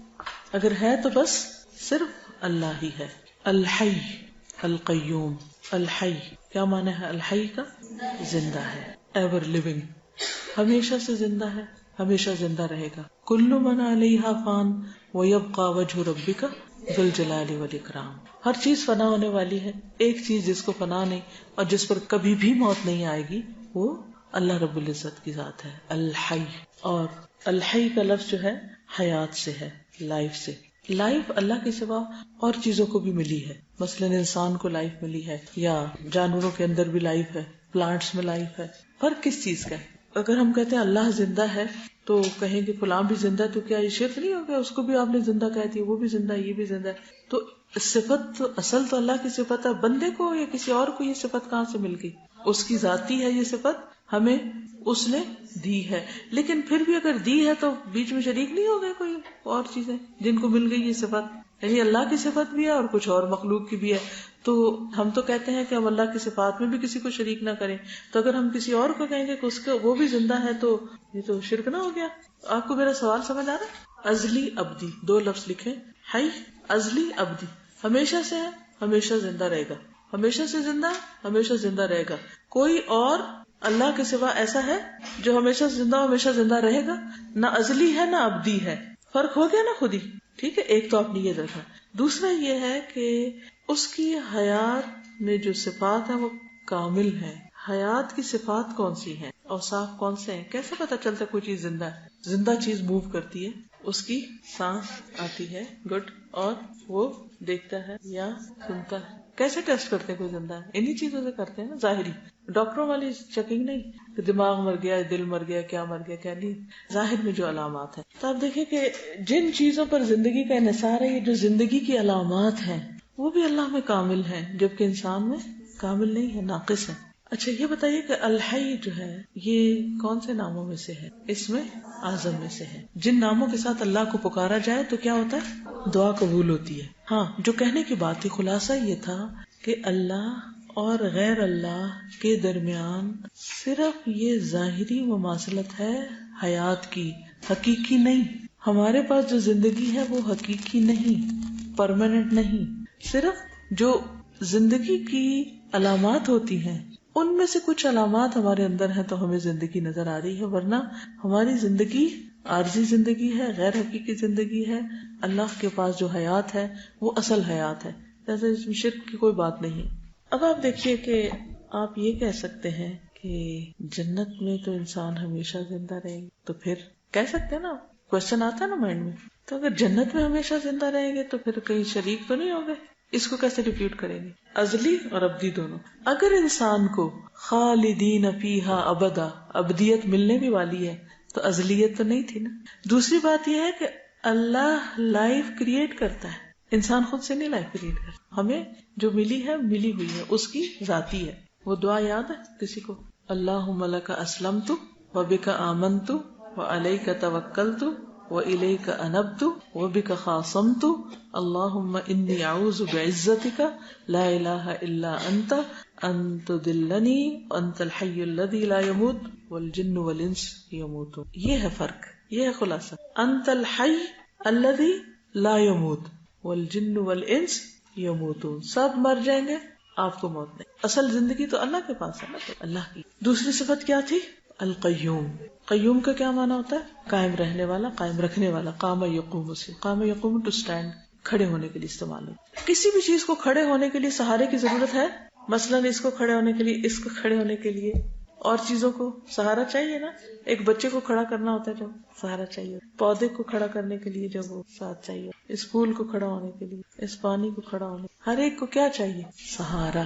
اللہ ایسا قیوم ہے جس کو کسی کا سہارا نہیں چاہیے. یہ فرق ہے. وہ کسی پر ڈپینڈ نہیں کرتا، انڈیپینڈنٹ ہے، سیلف ایگزسٹنٹ ہے، جبکہ ہم دوسروں پر ڈپینڈنٹ ہیں. اچھا، پھر اسی طرح یہ ہے کہ اللہ سبحانہ و تعالی اگر القیوم ہے، بھروسہ اور یقین اور ڈپینڈنس کہ مجھے میرے نفس کے حوالے نہ کرنا. اللہ تعالیٰ میں تیرے اوپر ڈپینڈ کروں لیکن نہ کہ اپنے اوپر کروں. اور وہ دعا بھی مانگتے نا، یا حی یا قیوم برحمتک استغیث اصلح لی شأنی کلہ ولا تکلنی الی نفسی طرفۃ عین. صرف پلک جھپنے کی دیر بھی میں اپنے اوپر ڈپینڈ نہ کروں، اپنے اوپر ریلائے نہ کروں، اپنے اوپر سہارا نہ لوں کہ میں کر لوں گی، یا میرے اندر ہے، یا میرے پاس ہے، یا میری طاقت ہے. کچھ بھی ہے، ہدایت ہے تو اللہ دیتا ہے، رزق ہے تو اللہ دیتا ہے، زندگی دے تو اللہ دیتا ہے، قائم رکھے ہوئے تو اللہ رکھے ہوئے. یعنی میں اپنی ہر چیز میں اس کی محتاج ہوں. ٹھیک ہے، تو اللہ لا الہ الا هو الحی القیوم. قرآن پاک میں بھی ہمیں کہا گیا نا، وتوکل علی الحی الذی لا یموت. یہ ایک اور چیز یاد رکھیے کہ یہ دونوں صفات ساتھ ساتھ کیوں آ رہی؟ الحی القیوم ساتھ ساتھ کیوں؟ کیونکہ جو زندہ ہے وہ قائم ہے، وہ زندگی دینے والا ہے، وہ قائم رکھنے والا. قیوم میں صرف قائم رہنے کا معنی نہیں، قائم رکھنے کا معنی بھی ہے. ٹھیک ہے، اور اسی سے پھر توکل کی بات ہم نے سیکھی کہ جب وہ قائم رکھے ہوئے تو ہم ڈپینڈ اس سٹینڈ پہ نہ کریں، اس پہ نہ کریں، اس پہ نہ کریں. اچھا، ایک ہوتا ہے ہمارے مادی وجود. مثلاً اب مجھے اٹھنا ہے نا، تو میں کیسے اٹھوں گی؟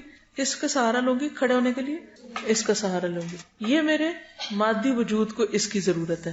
ٹھیک، لیکن میں صرف میرا یہ بینگ نہیں ہے، اس کے اندر بھی ایک ہے، میری روح بھی ہے. اور کیا ہے؟ اندر میری روح ہے نا، دل دماغ ہے نا، میری سوچ نیت ارادہ ہے نا. تو ایسی صورت میں مجھے کیا کرنا چاہیے؟ اس کو بھی کسی سہارے کی ضرورت ہے یا نہیں؟ مشکل وقت میں کسی کی ضرورت ہے کہ میں کسی پر ڈپینڈ، کوئی میرے کام آئے، کوئی میری مدد کرے. اس صورت میں کیا کرنا چاہیے؟ تو ہمیں قرآن مجید میں سکھایا گیا وَتَوَكَّلْ عَلَى الْحَيِّ الَّذِي لَا يَمُوتُ. اس پر توکل کرو جو زندہ ہے اور جس کو آگے کیا ہے؟ لا تأخذه سنة ولا نوم. نہ اس کو اونگ آتی ہے اور نہ نیند آتی ہے. نیند ہماری ویکنس ہے کہ نہیں؟ ہم نیند کے آگے بے بس ہو جاتے ہیں یا نہیں؟ ہو جاتے ہیں. کوئی شخص ذرا تھوڑی دیر کے لیے سوچئے، کوئی شخص کتنا بھی بریو کیوں نہ ہو، کتنا بھی اسٹرانگ کیوں نہ ہو، کتنا بھی طاقتور کیوں نہ ہو، پاورفل کیوں نہ ہو، کوئی بھی کیوں نہ ہو، کوئی اسکالر ہو، کوئی بادشاہ ہو، کوئی کچھ بھی ہو، جب نیند آتی ہے تو کیا ہوتا ہے؟ بیٹھا رہتا ہے، لیٹنا پڑتا ہے. ہم سب سے زیادہ اکڑ میں کب ہوتے ہیں؟ جب ہم کھڑے ہوتے ہیں. اس سے کم جب ہم بیٹھ جاتے ہیں، اور اس سے کم لیٹنا کس چیز کا سمبل ہے؟ عاجزی کا. جو لوگ سجدہ نہیں بھی کرتے نا، وہ بھی ان کو لیٹنا پڑتا ہے. جب کشتی میں پہلوان پچھاڑتا ہے تو کیا کرتا ہے؟ لٹا دیتا ہے نا. تو گویا نیند ہمارے لیے کیا ہے؟ پہلوان ہے جو ہم کو ہر روز ہرا دیتی ہے. ہر روز ہماری حقیقت ہمیں یاد دلاتی ہے کہ ہم بہت کمزور انسان ہیں. اور کچھ لوگ تو اگر وہ 8, 9, 10 گھنٹے نہ سوئے تو کام ہی نہیں کر سکتے. یہ اور بھی زیادہ ویکنس ہے. یعنی کچھ آپ نے دیکھا ہوگا جو جتنے اسٹرانگ ہوتے ہیں یا مینٹلی اسٹرانگ ہوتے ہیں تو ان لوگ وہ اتنے کم سوتے ہیں. تھوڑا سا بھی سو کے ان کی وہ بہت کام کر لیتے ہیں. آپ کسی ایسے شخص کو جانتے ہیں جو 2 گھنٹے سوتا ہو؟ بس 1 یا 2 گھنٹے سوتا ہو. ڈاکٹر ذاکر نائک تھوڑا سا بھی سوتے ہیں ان کو کافی ہو جاتی ہے. وہ نہیں. دنیا میں اور لوگ بھی ہیں کہ جو کم سوتے ہیں، اور وہ اتنا سونا بھی. ہم اس دفعہ جب عمرے پر تھے نا تو وہ الحمدللہ ہر روز تراویح ایک ہی جگہ پر ہوتی تھی ہماری. تو وہ تراویح کے آس پاس کچھ نہ کچھ باتیں بھی ہوتی تھی. خیر ان کی تھوڑی بیچ میں طبیعت خراب ہوئی تو ڈاکٹر نے کہا کہ آپ اتنا آرام کیا کریں، اس وقت کھانا کھایا کریں.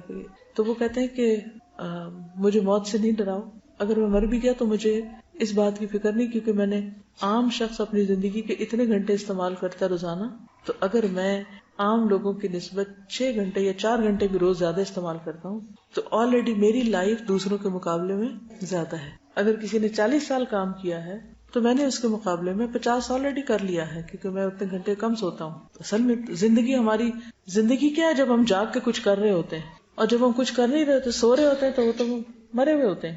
وہ تو موت کے برابر ہے نا. نیند کیا ہے؟ موت کی بہن. تو اس میں وہ تو کچھ نہیں کر رہے ہیں، گویا ہم ہے ہی نہیں دنیا میں. تو جتنا زیادہ کوئی اپنے نفس کے ہاتھوں ویک ہوتا ہے، کمزور ہوتا ہے، جس کی زندگی میں کوئی مقصد نہیں ہوتا، اس کو سونے کے سوا کوئی کام نہیں ہوتا، اور وہ اسی پہ ہی ناراض رہتا ہے، مجھے سونے نہیں دیا گیا، میری نیند نہیں پوری ہوئی. وہ اس کے سر پہ سوار رہتی ہے بات. اتنا سیلف پٹی کا شکار ہو جاتے ہیں اگر کسی دن کم سونے کو ملے. بھوکے رہ لیں گے، کھانا نہ ملے کوئی بات نہیں. اگر نیند آ رہی ہے، مثلا اگر 2 چیزوں میں ایک میں چوائس کرنی پڑے، سونے اور کھانے میں، اگر نیند آ رہی ہے اور کھانا بھی رکھا ہوا، تو بعض اوقات آپ نے دیکھا کہ مزیدار بھی کھانا پڑا ہو نا، تو ہم کہتے ہیں بس ہمیں سونے دو. ایون بعض اوقات شدید پیاس بھی لگی ہوتی ہے، لیکن اگر نیند آ رہی ہے تو ہم کہتے ہیں چھوڑو پانی، اگر پانی پیے تو آنکھ کھل جائے گی، اس لیے سو جاتے ہیں، اٹھ کے پانی پی لیں گے. یعنی انسان اتنا کمزور ہے، اتنا بے باسا نیند کے آگے. اب اس کمزوری اپنی کو دیکھیے، اور اللہ سبحانہ و تعالیٰ کی ذات کو کہ وہ کبھی سویا ہے ہی نہیں. صرف ایک ہی ہستی جو کبھی نہیں سوئی کیا، اس کو اونگ بھی نہیں آتی. کیونکہ اگر ہم کبھی تھوڑا سوئے نا تو پھر سارا دن کیا کرتے رہتے ہیں، ادھر سوئے ادھر سوئے ادھر سوئے، نہ پتا چلتا لوگوں میں بیٹھے، نہ پتا چلتا ہے کسی نماز پڑھ رہے ہیں. حتیٰ کہ ہم نماز میں بھی سو جاتے ہیں. کبھی سوئے آپ نماز میں؟ کلاس میں تو خیر وہ تو بہت ہی اچھی سونے کی جگہ ہے، میٹھی میٹھی لوریاں مل رہی ہوتی ہیں، تو سونا ہی سونا ہے. تو انسان کی بہت سی ویکنیس ہے، لیکن اس میں سب سے بڑی ویکنیس اس کی نیند ہے. بھوکا بھی انسان زندہ رہ لیتا ہے، لیکن اگر اس کو مسلسل کچھ عرصہ جگایا جائے تو مر جائے، وہ برداشت ہی نہیں کر سکتا. یعنی کوئی نسخہ ہے ہی نہیں کہ آپ اپنے آپ کو، مثلا مہاتما بدھ اور لوگوں نے کئی دن فاقے بھی کیے پھر بھی زندہ بچے رہے. لیکن سونے سے وہ بھی نہیں، کچھ کہیں نہیں آپ کو پوری تاریخ میں یہ نہیں ملے گا کہ فلاں بندہ تھا ولی اللہ، وہ کبھی سویا ہی نہیں تھا. نو وے. یہی سے فرق ہو جاتا خالق اور مخلوق میں. ہاں، نیند تو سولی پر بھی آ جاتی، سلیب پہ بھی آ جاتی، لیکن اللہ سبحانہ و تعالیٰ کبھی نہیں سوتے، سوئے ہی نہیں، کبھی غافل ہوئے ہی نہیں. جب قرآن پاک میں آتا ہے نا وَمَا اللَّهُ بِغَافِلٍ عَمَّا تَعْمَلُونَ، کیا مطلب اس کا؟ اللہ غافل ہی نہیں ان کاموں سے جو تم کرتے ہو. مطلب یہ ہے کہ وہ کسی وقت بھی نہ سوتا ہے، نہ نیند آتی، نہ اونگ آتی ہے کہ وہ بھول جائے اور اس کو پتہ ہی نہ چلے کہ بندے کیا کر گئے. کیونکہ اگر وہ سو جائے یا اس کو اونگ آ جائے تو پھر کیا ہوگا؟ بعض اوقات ایسا ہوتا ہے نا، آپ جیسے آپ میں سے کچھ مدرز ہوں گی، کبھی آپ کی طبیعت خراب ہو، کبھی بخار ہو، یا کبھی آپ آکورڈ ٹائم پہ سو جائیں تو بچے کیا کرتے ہیں؟ گھر کا نظام کتنا خراب ہوتا ہے اگر آپ دیر سے اٹھیں، یا آپ دن میں زیادہ سو جائیں، یا آپ رات جلدی بھی سو جائیں. تو سب سے آخر میں سونا پڑتا ہے کہ سب سو جائیں پھر ہم سوئیں گے، گھر تب نظر رکھنی ہوتی. تو اللہ سبحانہ و تعالیٰ تو سارے بندوں کے اعمال دیکھ رہا ہے اور کبھی بھی غافل نہیں ہوا ان سے. اس لیے اس میں اور بندوں میں، مخلوق میں بہت بڑا فرق ہے. آج کے لیے اتنا ہی کافی ہے. لا تأخذہ سنۃ ولا نوم. کوئی کوشچن ہے تو آپ کر لیجئے. جی، وہ جس دن عرفہ ہے اسی دن، جس دن حاجی حج کر رہے ہیں، جو 9 ذی الحج کا روزہ نا، جس کا وہ 2 سال کا ثواب کا ہے، وہ اس کے ساتھ ہی رکھے. لیکن اگر ہم اپنا بھی رکھ لیں، وہ بھی رکھ لیں، تو نور علی نور. اور السلام علیکم. میں ایک آرٹیکل پڑھی تھی 1 سال پہلے، اس میں تھا کہ لوگ تھے، ان کو ٹارچر کیا ہوا تھا، مسلمز تھے وہ، اور ان کو صرف 1 ویک جو تھے وہ سونے نہیں دے رہے تھے. اس وجہ سے ان کے جو برین کے سیلز تھے وہ ڈیڈ ہو گئے تھے، اور وہ 1 ویک کے اندر ینگسٹرز تھے اور وہ سب فوت ہو گئے. تو میں یہ سوچ کے حیران ہو رہی تھی کہ اللہ تعالیٰ تو کوئی سوئی نہیں. کبھی نماز نہ پڑھنے کو دل چاہے نا فجر کی اٹھ کے، تو سوچیں کہ جہنم میں کیسے سو سکیں گے، اب کیوں نہیں اٹھ رہے؟ کیونکہ ہم غفلت برتتے ہیں نا بعض اوقات. اچھا نیند آئی ہے اب نہیں اٹھا جاتا. اپنے عقل سے سوچیں، is it humanly possible? It's not possible. جانوروں کو سونے نہیں دیا گیا تھا کتنے 36 آورس، 40 بھی کہہ لیں، لیکن انشاءاللہ وہ جو ہمارے یعنی کیا آپ نے مجھے آخری لفظ سمجھ نہیں، شاید میں نے الٹ سمجھا. دیکھیں اللہ تعالیٰ اس کو قبول کر لیں گے انشاءاللہ، ٹھیک ہے؟ کیونکہ جو چیز ہمارے بس میں نہیں ہوتی اس کے اوپر پوچھ نہیں. وہ ہے نا کہ رفع القلم عن 3، 3 چیزوں سے قلم اٹھا لیا گیا، 3 لوگوں سے. کون کون؟ سویا ہوا جب تک وہ بیدار نہ ہو. اگر نماز میں بھی سو رہے ہیں اور تو وہ قلم اٹھا لیا گیا، گناہ نہیں لکھا جا رہا. اور دوسرا مجنون جب تک کہ وہ ٹھیک نہ ہو جائے. اور تیسرا بچہ جب تک وہ بالغ نہ ہو جائے. چھوٹے بچوں پر بھی حساب نہیں، ٹھیک ہے؟ اللہ سبحانہ وتعالیٰ کی ایک صفت ہے کہ لا تأخذہ سنۃ ولا نوم، کہ نہ اس کو اونگ آتی ہے اور نہ اس کو نیند آتی، کسی لمحے بھی وہ غافل نہیں ہوتا. اگر ہم دن کے وقت کوئی کام کرتے ہیں تو ہمارے اعمال شام کے وقت اللہ تعالیٰ کے پاس پہنچ جاتے ہیں، اور اسی طرح رات کے اعمال صبح کے وقت. دن کے کام رات کے وقت اور رات کے کام صبح کے وقت. اللہ کے پاس پہنچ جاتے ہیں، اور وہ ہر دم ہمارے اعمال کو دیکھ رہا ہوتا ہے. رات اور دن کے علاوہ آپ دیکھیے کہ جب ہمارے ہاں رات ہوتی ہے تو دنیا کے کسی اور حصے میں دن ہوتا ہے. یہاں دن کے 12 بجے، وہاں رات کے 12 بجے، وہاں رات کا 1 بجے، اور یہاں دن کا 1 ہے. تو اگر اللہ سبحانہ تعالیٰ ہماری طرح رات کو سو جائیں تو وہ لوگ تو پھر موج کریں، جو چاہے کرے، ان کو دیکھنے والا کوئی ہو ہی نہ. تو اللہ تعالیٰ ان کو بھی دیکھتا ہے، سب کو دیکھتا ہے اور سوتا نہیں. لہو ما فی السماوات و ما فی الارض، اسی کے لیے ہے جو کچھ آسمانوں میں ہے اور جو زمین میں ہے. ہیون اور ارتھ میں جو کچھ ہے سب اس کی ملکیت ہے، وہ مالک ہے، وہی مالک ہے. یہ بھی کہا جا سکتا ہے کہ اللہ ہر چیز کا مالک ہے، لیکن یہ کہا کہ لہو، سب سے پہلے لہو، اسی کا ہے. اور اس لہو کی وجہ سے کلام میں حصر پیدا ہو گیا. اگر آپ عربی گرامر تھوڑی سی جانتے ہو تو حصر کا مطلب ہے کہ حصار کر لیا، یعنی کہ کوئی چیز اس آسمان اور زمین میں ایسی ہے نہیں جو اس کی ملکیت نہ ہو. ہر چیز ہی اس کی ملکیت میں، ہر چیز کا مالک وہی ہے. کوئی بھی کریشن جو زمین میں ہے، اب گنیے اس کو، جانیے اس کو، دیکھیے اس کو، کون کون سی.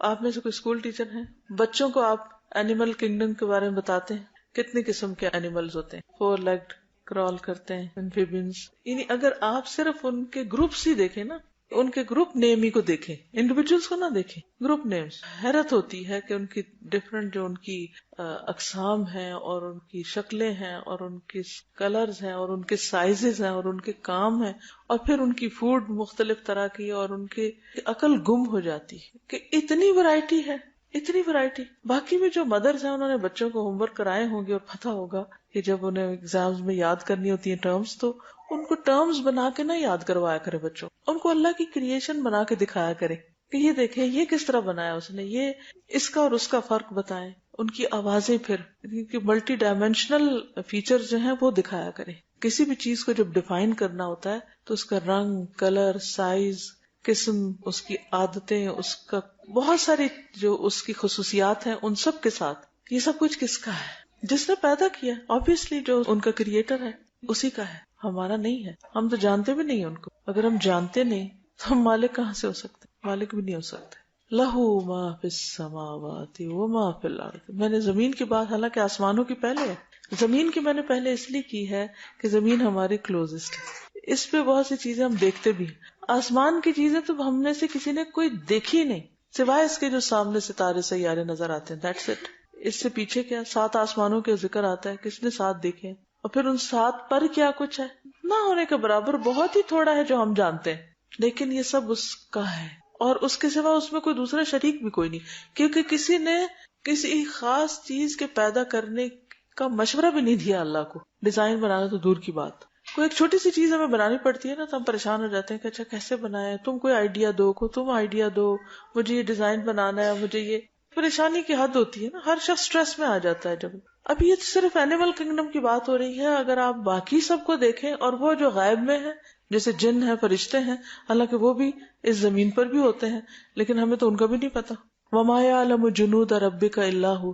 تیرے رب کے جنود کو، لشکروں کو اس کے سوا کوئی جانتا ہی نہیں، کسی کو پتہ ہی نہیں ان کا. تو ایسا عظیم ہے وہ رب. آیت الکرسی پڑھنے کا اصل مقصد کیا ہے کہ ہمارے دلوں میں اللہ کی عظمت اور محبت اور بڑائی کا ایسا احساس دل میں جاگزیں ہو جائے کہ پھر اس کے سوا ہم کسی اور سے کوئی امید بھی نہ رکھیں، ساری امیدیں صرف اس ذات سے رکھیں کیونکہ وہ سب کچھ کر سکتا ہے. اور پھر 2 چیزیں یاد رکھیں، ایک تو یہ ہے کہ صرف وہ مالک ہے، اور دوسرا یہ ہے کہ اس کی ملکیت میں کوئی شریک نہیں ہے.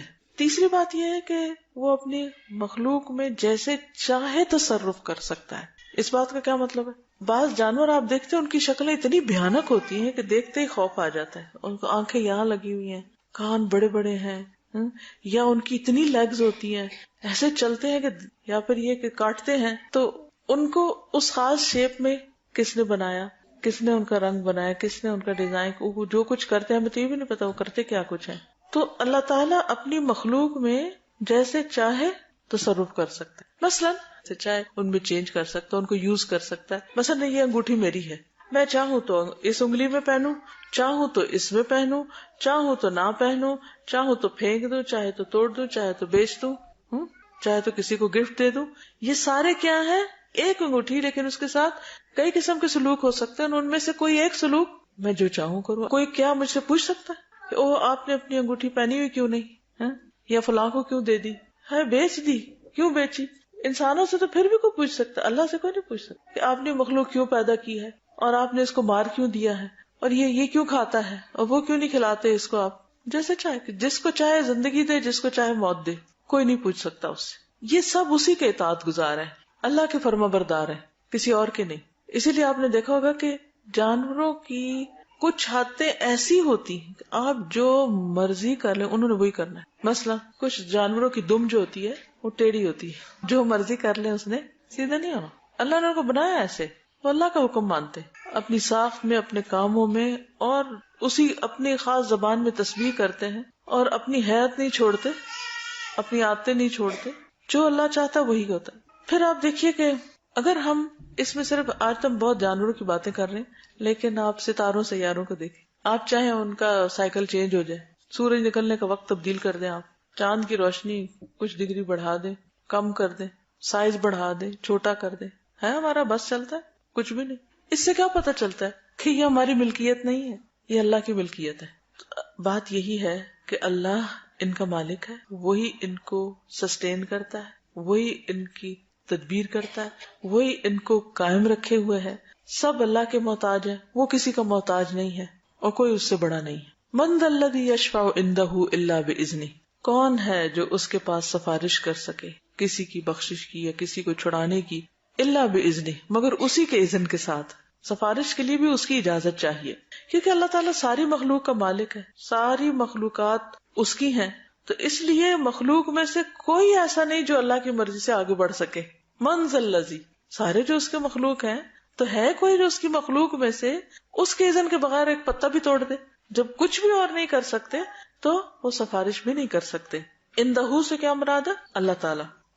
الا باذنہ، ہاں ایک شرط ہے، اگر اللہ کا اذن ہو، اللہ کی اجازت ہو، اللہ تعالیٰ اس کے لیے کسی کو کہے کہ ہاں تم سفارش کر لو، تو وہ کر سکتا ہے۔ اب سوال ہی پیدا ہوتا ہے کہ کیا نبی صلی اللہ علیہ وسلم سفارش کریں گے قیامت کے دن؟ کریں گے، بالکل کریں گے۔ کس لیے کریں گے؟ سب سے پہلی شفاعت کون سی ہوگی؟ اس کو کیا کہا جاتا ہے؟ الشفاعت الکبریٰ، بڑی شفاعت۔ وہ کون سی ہے بڑی شفاعت؟ حساب قائم ہونے کی۔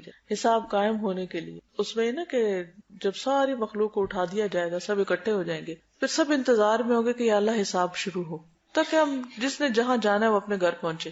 اس کو آپ اس سے اندازہ کریں کہ اگر کبھی آپ کو ایئرپورٹ پہ رکنا پڑے تو آپ کی کیفیت کیا ہوتی ہے۔ آپ ٹرانزٹ میں ہیں، اپنی مرضی سے آپ گھنٹوں کہیں بیٹھے رہیں، لیکن اگر آپ ٹرانزٹ پہ ہیں، 2 گھنٹے کا ٹرانزٹ ہے کسی ایئرپورٹ پہ، تو کیا محسوس ہوتا ہے؟ جب ٹکٹ لے رہے ہوتے ہیں تو کہتے ہیں اچھا کتنے گھنٹہ وہاں رکنا ہوگا، وہ انتظار کتنا مشکل لگتا ہے کہ اچھا اگلی فلائٹ، اور اگر کسی وجہ سے اگلی فلائٹ لیٹ ہو تو کیا کیفیت ہوتی ہے۔ اسی طرح اگر آپ یہاں بیٹھے ہیں نا، گھنٹہ بھی بیٹھے ہیں تو کوئی بات نہیں، لیکن اگر آپ یہاں سے باہر جائیں اور آپ کی گاڑی نہ آئی ہو اور گیٹ پر آپ کو 1 گھنٹہ کھڑا ہونا پڑے، وہ گیٹ پر انتظار میں 1 گھنٹہ مشکل ہے۔ یہاں 1 گھنٹہ بیٹھنا مشکل ہے یا وہاں 1 گھنٹہ کھڑے ہونا مشکل ہے؟ حالانکہ وقت تو یہ بھی گزر رہا ہے، وقت وہ بھی گزرتا ہے، اسی سپیڈ سے گزرتا ہے، لیکن وہاں بہت مشکل ہے کہ انتظار کا وقت ہے۔ اسی طرح یہ جو انتظار کا وقت ہوگا قیامت کے دن کہ حساب قائم ہو، لوگ اتنے تنگ آ جائیں گے کہ لوگ کہیں گے یا اللہ تو حساب قائم کر، چاہے ہمیں جہنم میں بھیج دے لیکن یہاں سے نکال۔ اسی لیے کہا جاتا ہے کہ الانتظار اشد من الموت، انتظار موت سے بھی زیادہ سخت چیز ہے۔ پین فل چیزوں میں، ساری بیماریوں میں، ساری تکلیفوں میں سب سے زیادہ شدت کی تکلیف کیا ہے؟ موت کی تکلیف۔ موت سب سے زیادہ تکلیف دہ چیز ہے، شدید ترین، کہتے ہیں انتظار اس سے بھی شدید ہے۔ تو بہرحال پہلے لوگ حضرت آدم کے پاس جائیں گے، وہ کہیں گے میں نہیں کر سکتا، نوح کے پاس جاؤ، وہاں جائیں گے وہ کہیں گے میں بھی یہ نہیں کر سکتا، موسیٰ کے پاس جاؤ، عیسیٰ کے پاس جاؤ، تو مختلف پیغمبروں کے پاس جائیں گے، حتیٰ کہ حضور صلی اللہ علیہ وسلم کے پاس ہیں، ابراہیم علیہ السلام کے پاس بھی جائیں گے، کوئی مدد نہیں کرے گا۔ پھر حضور صلی اللہ علیہ وسلم اللہ کے حضور سجدے میں پڑ جائیں گے، دعا کریں گے، پھر اللہ تعالیٰ فرمائے گے اچھا مانگو کیا مانگتے ہو، تو اس وقت وہ سب کی طرف سے ایک طرف سفارش کریں گے یا اللہ حساب قائم کر دے، پھر حساب قائم ہوگا۔ بعض کہتے ہیں کہ وہ دن 50,000 سال کے برابر ہے، اللہ عالم، لیکن آتا تو یہی ہے کہ سارے لوگ پریشان ہوں، ایک پریشانی کا ایک عالم ہوگا۔ لیکن ایک اور حدیث میں آتا ہے نا کہ مومن کے لیے وہ وقت فرض نماز کی قیام جتنا ہوگا، جتنی دیر میں فرض نماز ہم پڑھتے ہیں۔ لیکن بہرحال وہ اتنے سارے لوگوں کو دیکھ کے اور حساب کا شروع ہونا اور لائنوں میں کھڑے ہونا، اور پھر لیکن اللہ تعالیٰ جب شروع کریں گے تو ظہر کی نماز تک کے وقفے میں دن کے حصے میں پورا کر دیں گے سب کا، یعنی جتنا صبح سے ظہر تک کا وقت ہوتا ہے نا ورکنگ آور عام طور اتنے میں سب کا حساب ہو جائے گا، سریع الحساب۔ وہ تیز حساب کرنے والا ہے، جلد حساب کرنے والا ہے. اصل بات یہ ہے کہ آخرت کا مرحلہ کوئی آسان نہیں ہے جس سے ہم اکثر بے خبر رہتے ہیں، غافل رہتے ہیں. کبھی سلگتی لکڑی دیکھی، جلتی لکڑی دیکھی، کبھی کوئلہ جلتا دیکھا ہے؟ اس کے اندر ایک عجیب جلنے کی آواز ہوتی ہے، ایک سلگ سی ہوتی ہے نا. سوچئے کہ جو لوگ جہنم میں جائیں گے ان کے جسم اسی طرح کوئلے کی طرح سلگ رہے ہیں. کوئی معمولی نہیں ہے آگ کا عذاب، اور ان چیزوں سے بچنے کی ضرورت ہے. تو دوسری شفاعت ہوگی جہنم سے اہل ایمان کو نکالنے کی. پہلی تو ہے کہ حساب قائم ہو، اور دوسری شفاعت کہ کس کس کو جہنم سے نکالا جائے. آپ دیکھیں کہ صرف چند لمحے اگر تیل پڑ جائے نا ہاتھ پہ، کیا کیفیت ہو، تھوڑی دھوپ لگ جائے، کچھ ہو تو کچھ لوگ تو سیدھے ہی جنت میں چلے جائیں گے، خوش قسمت، بے حساب چلے جائیں گے. لیکن کچھ لوگوں کو حساب دینا ہوگا، وہ انتظار کریں گے، کھڑے ہوں گے. کچھ لوگ جہنم میں چلے جائیں گے اور پھر وہاں سے حضور صلی اللہ علیہ وسلم کی شفاعت کے ساتھ نکالے جائیں گے. بعض لوگ ڈٹ کے غلط کام کرتے ہیں. کیا کہتے ہیں کہ اللہ کے رسول ہماری شفاعت کر دیں گے. تو یہ بات یاد رکھنی چاہیے کہ کون ہے جو سفارش کرے مگر اللہ کے اذن کے ساتھ. کون ہے؟ اللہ ہی ہے جو اصل اجازت دے گا.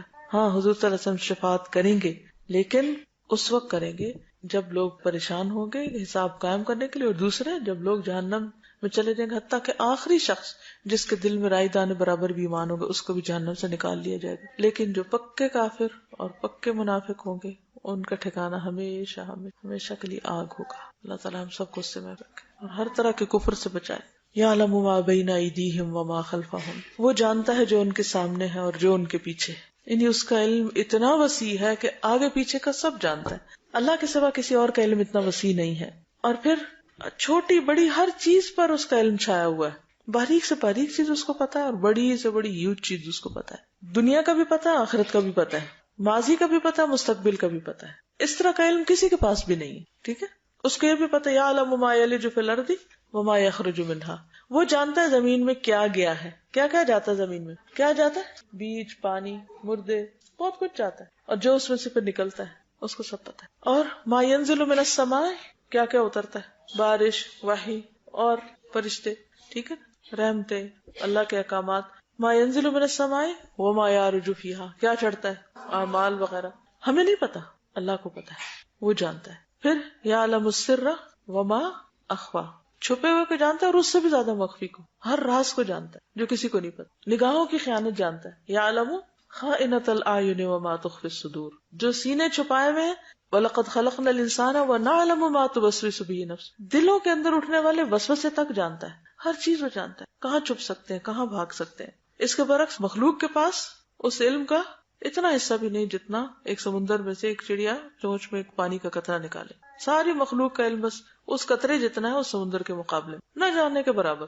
اول تو ہم کسی ایک فیلڈ کا بھی احاطہ نہیں کرتے، چاہے کوئی کسی میں پی ایچ ڈی ہو یا ماسٹرز ہو یا کچھ بھی تخصص کا درجہ رکھتا ہو، لیکن ہر چیز نہیں جانتا. مثلا آپ دیکھیں کہ صرف اسلامک اسٹڈیز کو ہی آپ دیکھیں، اس میں اگر کسی کی قرآن میں مہارت ہے ضروری نہیں، حدیث میں اگر چلو دونوں میں ہو تو فقہ میں نہیں، اگر چلو تینوں میں ہو تو ہسٹری میں نہیں، اگر چاروں میں ہو جائے تو مزید اور جو اس کے آگے برانچز ہے اس میں نہیں. کسی پی ایچ ڈی پہ کس چیز پہ ہوتی ہے؟ کسی ایک چیز پہ، ایک سبجیکٹ ٹاپک پہ ہوتی ہے، اور وہ بس اتنے چیز کو جو جانتا ہے، باقی کا عام طور پہ وہ بھی جاہل ہوتا ہے. کسی ایک علم کے سارے پہلوؤں کا احاطہ وہ نہیں کرتا. یہ صرف اور صرف اللہ کی شان ہے. وَلَا يُحِيطُونَ بِشَيْءٍ مِّنْ عِلْمِهِ إِلَّا بِمَا شَاءَ، اور اللہ کے علم میں سے وہ کسی چیز کا احاطہ نہیں کر سکتے مگر جو وہ خود چاہے، جتنا وہ خود دینا چاہے.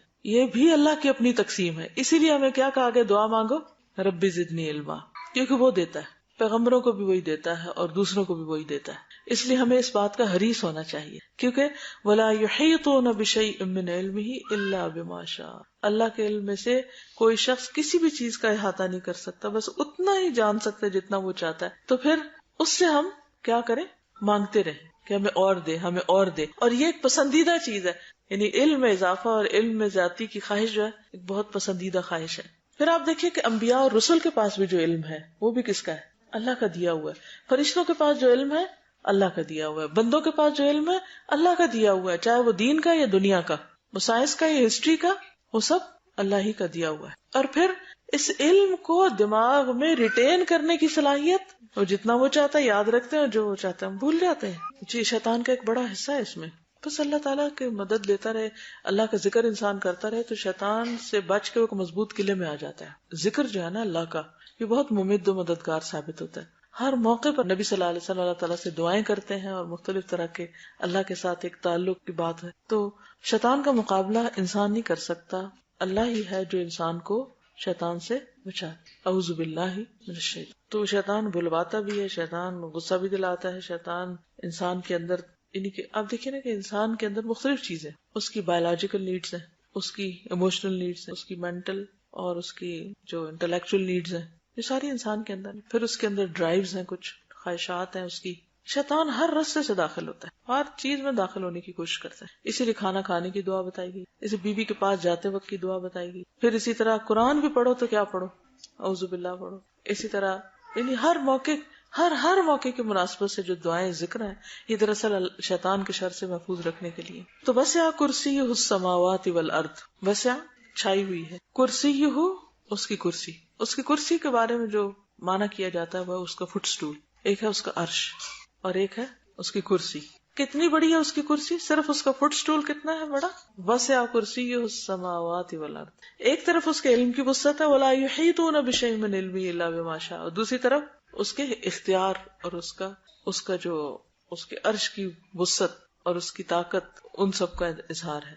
ایک ہے جو تھرون ہے اس کا، وہ سب سے گریٹسٹ چیز ہے دنیا میں، یعنی کائنات کے اندر نون چیزوں میں سب سے بڑی چیز اس کی کریشن میں سے اس کا عرش ہے. اور اس کا عرش کے آگے جو اس کا فٹ سٹول ہے وہ کتنا بڑا ہے، اس کے بارے میں آتا ہے کہ ساتوں زمین اور آسمان اس کے سامنے ایک مندری کی طرح جو صحرا میں پھینک دی جائے. صحرا کا پتہ نا آپ کو، ڈیزرٹ کتنا بڑا ہوتا ہے، چاروں طرف پھیلا ہوا. اس کے اندر اگر کوئی ایک رنگ ڈال دے نظر آئے گی کتنی چھوٹی ہے. تو ساتوں آسمان اور زمین وہ رنگ ہے کس کے مقابلے میں؟ اس کی کرسی کے مقابلے میں. اور اس کی کرسی پھر اسی طرح ہے اس کے عرش کے مقابلے میں، یعنی اس کا جو فٹ سٹول ہے. تو کرسی جو ہے وہ عرش کے بعد سب سے بڑی چیز ہے، ٹھیک ہے. پھر ساتوں آسمان، ساتوں زمینیں اور باقی چیزیں. تو اس سے دراصل اللہ کی عظمت، اس کے علم اور اس کی قدرت کا پتہ چلتا ہے ان دو آیتوں سے. وَلَا يَئُودُهُ حِفْظُهُمَا، ان دونوں کی حفاظت اس کو تھکاتی ہی نہیں، اس کو بور ہی نہیں کرتی.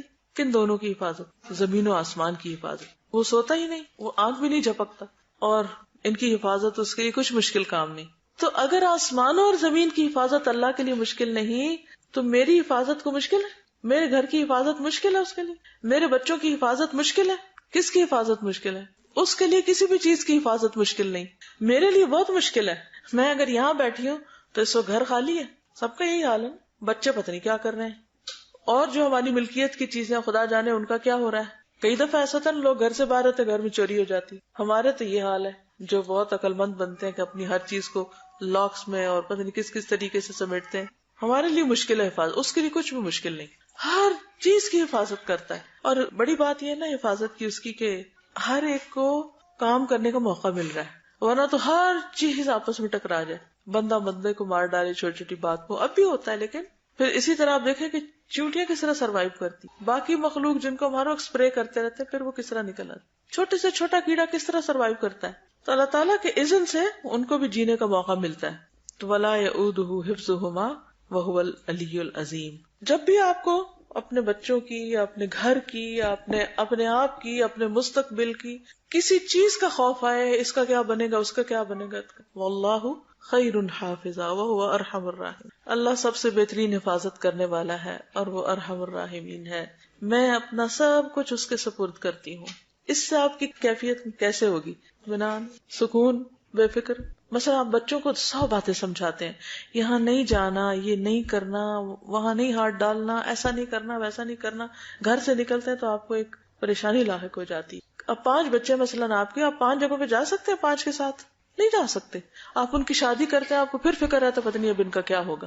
ان کی حفاظت کر سکتے؟ نہیں کر سکتے. ہم سو رہے ہیں، اپنے گھر کی حفاظت کر سکتے؟ نہیں کر سکتے. کس چیز کی ہم کر سکتے؟ تو یہ سارا بوجھ ہم اپنے اوپر لے رہے. اسٹریس، اسی کا نام اسٹریس ہے. اس کا کیا ہوگا، اس کا کیا ہوگا، اس کا یہ نہ یہ ہو جائے، وہ نہ ہو جائے. کچھ لوگ تو بہت ہی چھوئے ہوئے ہوتے ہیں، اور فوبیاز ہوتے ہیں ان کو مختلف طرح کے، اس سے طرح طرح کے خوف آتے ہیں. خوف کا علاج صرف یہ ہے کہ انسان اللہ کی جناب میں بنا لے، اپنے آپ کو اللہ کے حوالے کر دے. اور ہر چیز جس کے جانے کا ڈر ہے، جس کے چوری ہونے کا ڈر ہے، وہ کیا کرے، اس کو اللہ کے سپرد کر دے. وَهُوَ الْعَلِيُّ الْعَظِيمُ، اور وہ بڑا ہے، بہت ہی عظیم. قرآن پاک میں العلی العظیم کا لفظ بھی آتا ہے، العلی الکبیر کا بھی آتا ہے، العلی الحکیم کا بھی آتا ہے. اس کا مطلب یہ ہے کہ وہ اپنی ذات میں، اپنی صفات میں، اپنے قہر میں، اپنے وجود میں، ہر چیز میں سب سے ٹاپ اوپر ہے علی.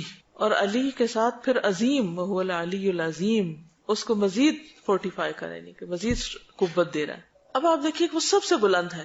اپنی ذات میں کیسے سب سے بلند ہے؟ ارے وہ عرش پر ہے، وہو العلی، اس کی ذات سب سے اونچی ہے، سب سے اوپر ہے وہ. دنیا میں تو آپ دیکھیں کہ آپ بڑی سے بڑی عمارت بنا لیتے ہیں، اس کے سب سے اوپر فلور پہ کہہ کہ میں سب سے اونچا ہو گیا. آپ دیکھیں بچے بھی کھیلتے ہیں نا کہ میں تم سے اونچا. تو ایک انسان کے اندر ایک کمزوری ہے اس کی کہ میں اونچا ہو جاؤں کسی طرح. جس کا قد چھوٹا ہوتا ہے وہ ایک کمپلیکس میں رہتا ہے، ایڑیاں اٹھا اٹھا کے چلتے ہیں، ہیل بڑی بڑی پہنتے ہیں علی بننے کے لیے، اونچے ہونے کے لیے. اسی طرح مرتبہ مقام کے اعتبار سے لوگ اونچا ہونا چاہتے ہیں. لیکن یہاں پر آپ دیکھیے کہ اللہ سبحانہ وتعالیٰ اپنی ذات میں بھی اس کے عرش کے اوپر کچھ نہیں، اور ساتوں آسمان. اور پھر جب معراج پر حضور صلی اللہ علیہ وسلم تشریف لے گئے تھے تو وہ آخری مقام جو اللہ تعالیٰ کا عرش ہے وہاں تک تو جبریل بھی نہیں جا سکتا، کوئی بھی نہیں جا سکتا. ٹھیک ہے، تو وہ سب سے بلند ہے. پھر آپ دیکھیے کہ اس کی جتنی بھی صفات ہیں ان میں وہ ہر چیز پر بلند ہے، ہر چیز پر، اپنی قوت میں، اپنے اختیار میں، اپنے ہر معاملے میں وہ سب سے اونچا ہے. اب آپ دیکھیں کہ ہم عام طور پر جب کسی مشکل کا شکار ہوتے ہیں تو ہم کیا چاہتے ہیں؟ کس کے پاس جائیں؟ کس کے پاس جائیں؟ کسی بڑے کے پاس جائیں. تو اصل بڑا کون ہے؟ اللہ. تو سب سے پہلے تو مسلح بچھائیں اور بڑے کے پاس جائیں، پھر باقی کام کریں. اس لیے العلی، العظیم، اور علو میں تو بلندی آتی ہے نا، اور عظیم میں عظمت ہے. عظمت اور علو میں کیا فرق ہے؟ مقام اور مرتبے کی طرف اشارہ ہے. علو تو اس کا یعنی کہ فزیکلی اس کا سب کے اوپر ہونا ہے، اور عظمت میں مقام، مرتبہ، تمام چیزیں آ جاتی. مقصد یہ ہے کہ جتنی تعظیم اس کی جانی چاہیے، جتنا بڑا مقام اور مرتبہ ہماری نگاہ میں اللہ سبحانہ وتعالیٰ کا ہونا چاہیے اتنا کسی اور کا نہ ہو. سمجھ گئے؟ وہ ہے العلی العظیم. اسی لیے قرآن پاک میں آتا ہے ما لکم لا ترجون للہ وقارا. کیا ہے تم کو اللہ کے لیے تم کسی وقار کی توقع نہیں رکھتے، نہیں تم اس کی عظمت نہیں کرتے، اس کی اہمیت نہیں دیتے، اس کو امپورٹنس نہیں دیتے. اس کو امپورٹنس دینے کے کیا طریقے ہیں؟ اس کی اطاعت کی جائے، اس کی نافرمانی نہ کی جائے، اس کی شان کی بلندی کو دیکھی جائے، اپنے گناہوں کے چھوٹا ہونے کو نہ دیکھا جائے. پھر اللہ تعالیٰ کی شریعت کی تعظیم، اس کے احکام کی تعظیم کی جائے، شاعر اللہ کی تعظیم کی جائے، وہ چیزیں جو اس کے ساتھ ایسوسیٹ کرتے ہیں ان سب کی تعظیم، اس کے کلام کی تعظیم کیسے، قرآن کی تعظیم کیسے، اس کو امپورٹنس دی جائے. اس کے رسول کی تعظیم کی جائے، ان کے مقام، مرتبے، پھر ان کے اقوال وغیرہ. پھر اسی طرح یہ ہے کہ اس کے دین کی تعظیم کی جائے. دین کی تعظیم کا کیا مطلب ہے؟ دین کو رسپیکٹ دینا. بالکل بالکل دین کے شاعر کا مذاق نہ بڑھایا جائے، اس کے احکامات کا مذاق نہ اڑایا جائے، کسی بھی قسم کا، ہر چیز پر اس کو ترجیح دی جائے. یہ دعا آتی ہے اسأل اللہ العظیم رب العرش العظیم ان یشفیک. جب کوئی بیمار ہوتا ہے تو یہ دعا پڑھی جاتی. اب آپ دیکھیں کہ اتنی زبردست دعا ہے، اسأل اللہ العظیم رب العرش العظیم ان یشفیک. تو اللہ کے ناموں کے ساتھ جب ہم اللہ کو پکارتے ہیں تو دعائیں قبول ہوتی. کہتے ہیں کہ اگر کسی کی موت نہ لکھی ہو تو اس دعا کے پڑھنے سے جو کوئی بیمار کے پاس جا کے اس پر پڑھے پورے شعور کے ساتھ تو اللہ تعالیٰ اس کو شفا دے گا. یہ یا کنستین میں لکھی ہوئی ہے، بیمار کی عیادت کے وقت پڑھنے کی دعا. آج کے لیے اتنا ہی کافی ہے کیونکہ پھر مغرب قریب ہے تو آپ لوگ گھر وقت پہ پہنچ جائیں. لیکن انشاءاللہ نیکسٹ ویک ہم اگلی دعا شروع کریں گے. میں چاہوں گی کہ آپ سب لوگ اچھی طرح اس کا ترجمہ بھی یاد کر لیں اور اس کے اندر جو اللہ تعالیٰ کی صفات کا ذکر ہے ان کو بھی اچھی طرح اپنے ذہن میں بٹھا لیں. ٹھیک ہے، کچھ کہنا چاہیں یا کچھ سوال ہو تو ایک آدھ سوال کر لیجیے، باقی اجازت. جی آپ فرمائیے. جس کو اللہ اجازت دے کریں گے، مگر جس کو اللہ اجازت، حافظ قرآن ہے یا اور کسی طرح اللہ کا محبوب ہے، مقرب ہے، لیکن اٹس ناٹ اوپن. ٹھیک ہے، اٹس کنڈیشنل. سب سے بڑی کنڈیشن کیا ہے؟ اللہ کی اجازت. وہ کبھی دنیا میں کسی کے ساتھ کام ہوتا ہے نا، فلاں کی اپروول لے کر آئے، اس کے اپروول نہیں تو کام نہیں ہوگا. اپروول لینے کا معنی سمجھتے نا اچھی طرح. بس بات یہ ہے کہ ہمیں کیا معلوم کہ انہوں نے اپنے لیے کوئی ایسی دعا کی کہ نہیں. ایک یہ ہے کہ رحمت کے وہ آسپیکٹ یا مظاہر جو ہمیں نظر آتے ہیں ہم اس میں ریسٹرکٹ کرتے ہیں. رحمت کو ہم ڈیفائن صرف ظاہر نظر آنے والی چیزوں میں کرتے ہیں، یا ہم ایکسپیکٹ کرتے ہیں کہ اللہ تعالیٰ کو ہم رحیم اس وقت مانیں گے جب وہ یہ اور یہ اور یہ کرے، اور اگر اس نے یہ نہیں کیا تو وہ رحیم نہیں. یہ نہیں ہے معنی اس کا. مثلاً ایک شخص کی موت ہمارے نزدیک ایک حادثہ ہو سکتی ہے، ایک بہت بڑی ٹریجڈی ہو سکتی، لیکن اس کے لیے وہ ایک بہت بڑی رحمت ہو سکتی، اس کی شہادت ہو سکتی ہے، کیونکہ جو مظلوم مارا جاتا ہے، بے گناہ مارا جاتا ہے. یا یہ کہ وہ اس وقت مر گیا، ہو سکتا ہے اگر وہ زندہ رہتا تو وہ اس سے بڑی مصیبت کوئی دیکھتا. ٹھیک ہے نا. تو ہر چیز اپنے کانٹیکسٹ میں دیکھی جائے گی کہ، اور پھر یہ کہ ہماری ظاہری نگاہیں کچھ اور دیکھتی اور دوسری طرف کچھ اور دیکھتی. ہمارے نزدیک دنیا صرف یہ نہیں ہے جو آنکھ جھپکنے کی دیر ہے. یہاں ہمارے نزدیک دنیا اس سے بڑی چیز، زندگی جو ہے، زندگی کا کانسیپٹ سمجھنے کی ضرورت ہے. زندگی صرف وہ نہیں ہے کہ جو ہم 20 سال 30 سال یہ دیکھتے ہیں. زندگی وہ ہے جو آخرت کی زندگی، جیسے حضور صلی اللہ علیہ وسلم فرمانا کہ لا عیش الا عیش الآخرہ، کہ زندگی تو آخرت کی زندگی جس کو کبھی ختم نہیں ہونا. ایک شخص جس پر دنیا میں کوئی ظلم کر رہا ہے لیکن وہ صبر کر رہا ہے یا اس کو وہ بدلہ نہیں لے سکا، تو اللہ نے اس کے لیے جو آخرت کا دن رکھا ہے، یہ اللہ کی رحمت ہی کا نتیجہ ہے. یہ سورۃ الفاتحہ میں ہم جو کہتے ہیں نا، الحمدللہ رب العالمین الرحمن الرحیم مالک یوم الدین، تو رب کی تعریف کیوں؟ کیونکہ وہ مالک یوم الدین ہے. حیرت ہوتی ہے کہ قیامت کے دن کا مالک ہے تو اس میں تعریف کی کیا بات ہے؟ یہی تعریف کی ہے کہ وہ ہر چیز کو اپنے وسیع علم کی بنا پر دیکھ کر اس کا فیصلہ کرے گا اور لوگوں کو ان کے ظلم کا پورا بدلہ دے گا. اجازت. السلام علیکم ورحمۃ اللہ وبرکاتہ. سبحانک اللہم وبحمدک، نشہد ان لا الہ الا انت، نستغفرک ونتوب الیک.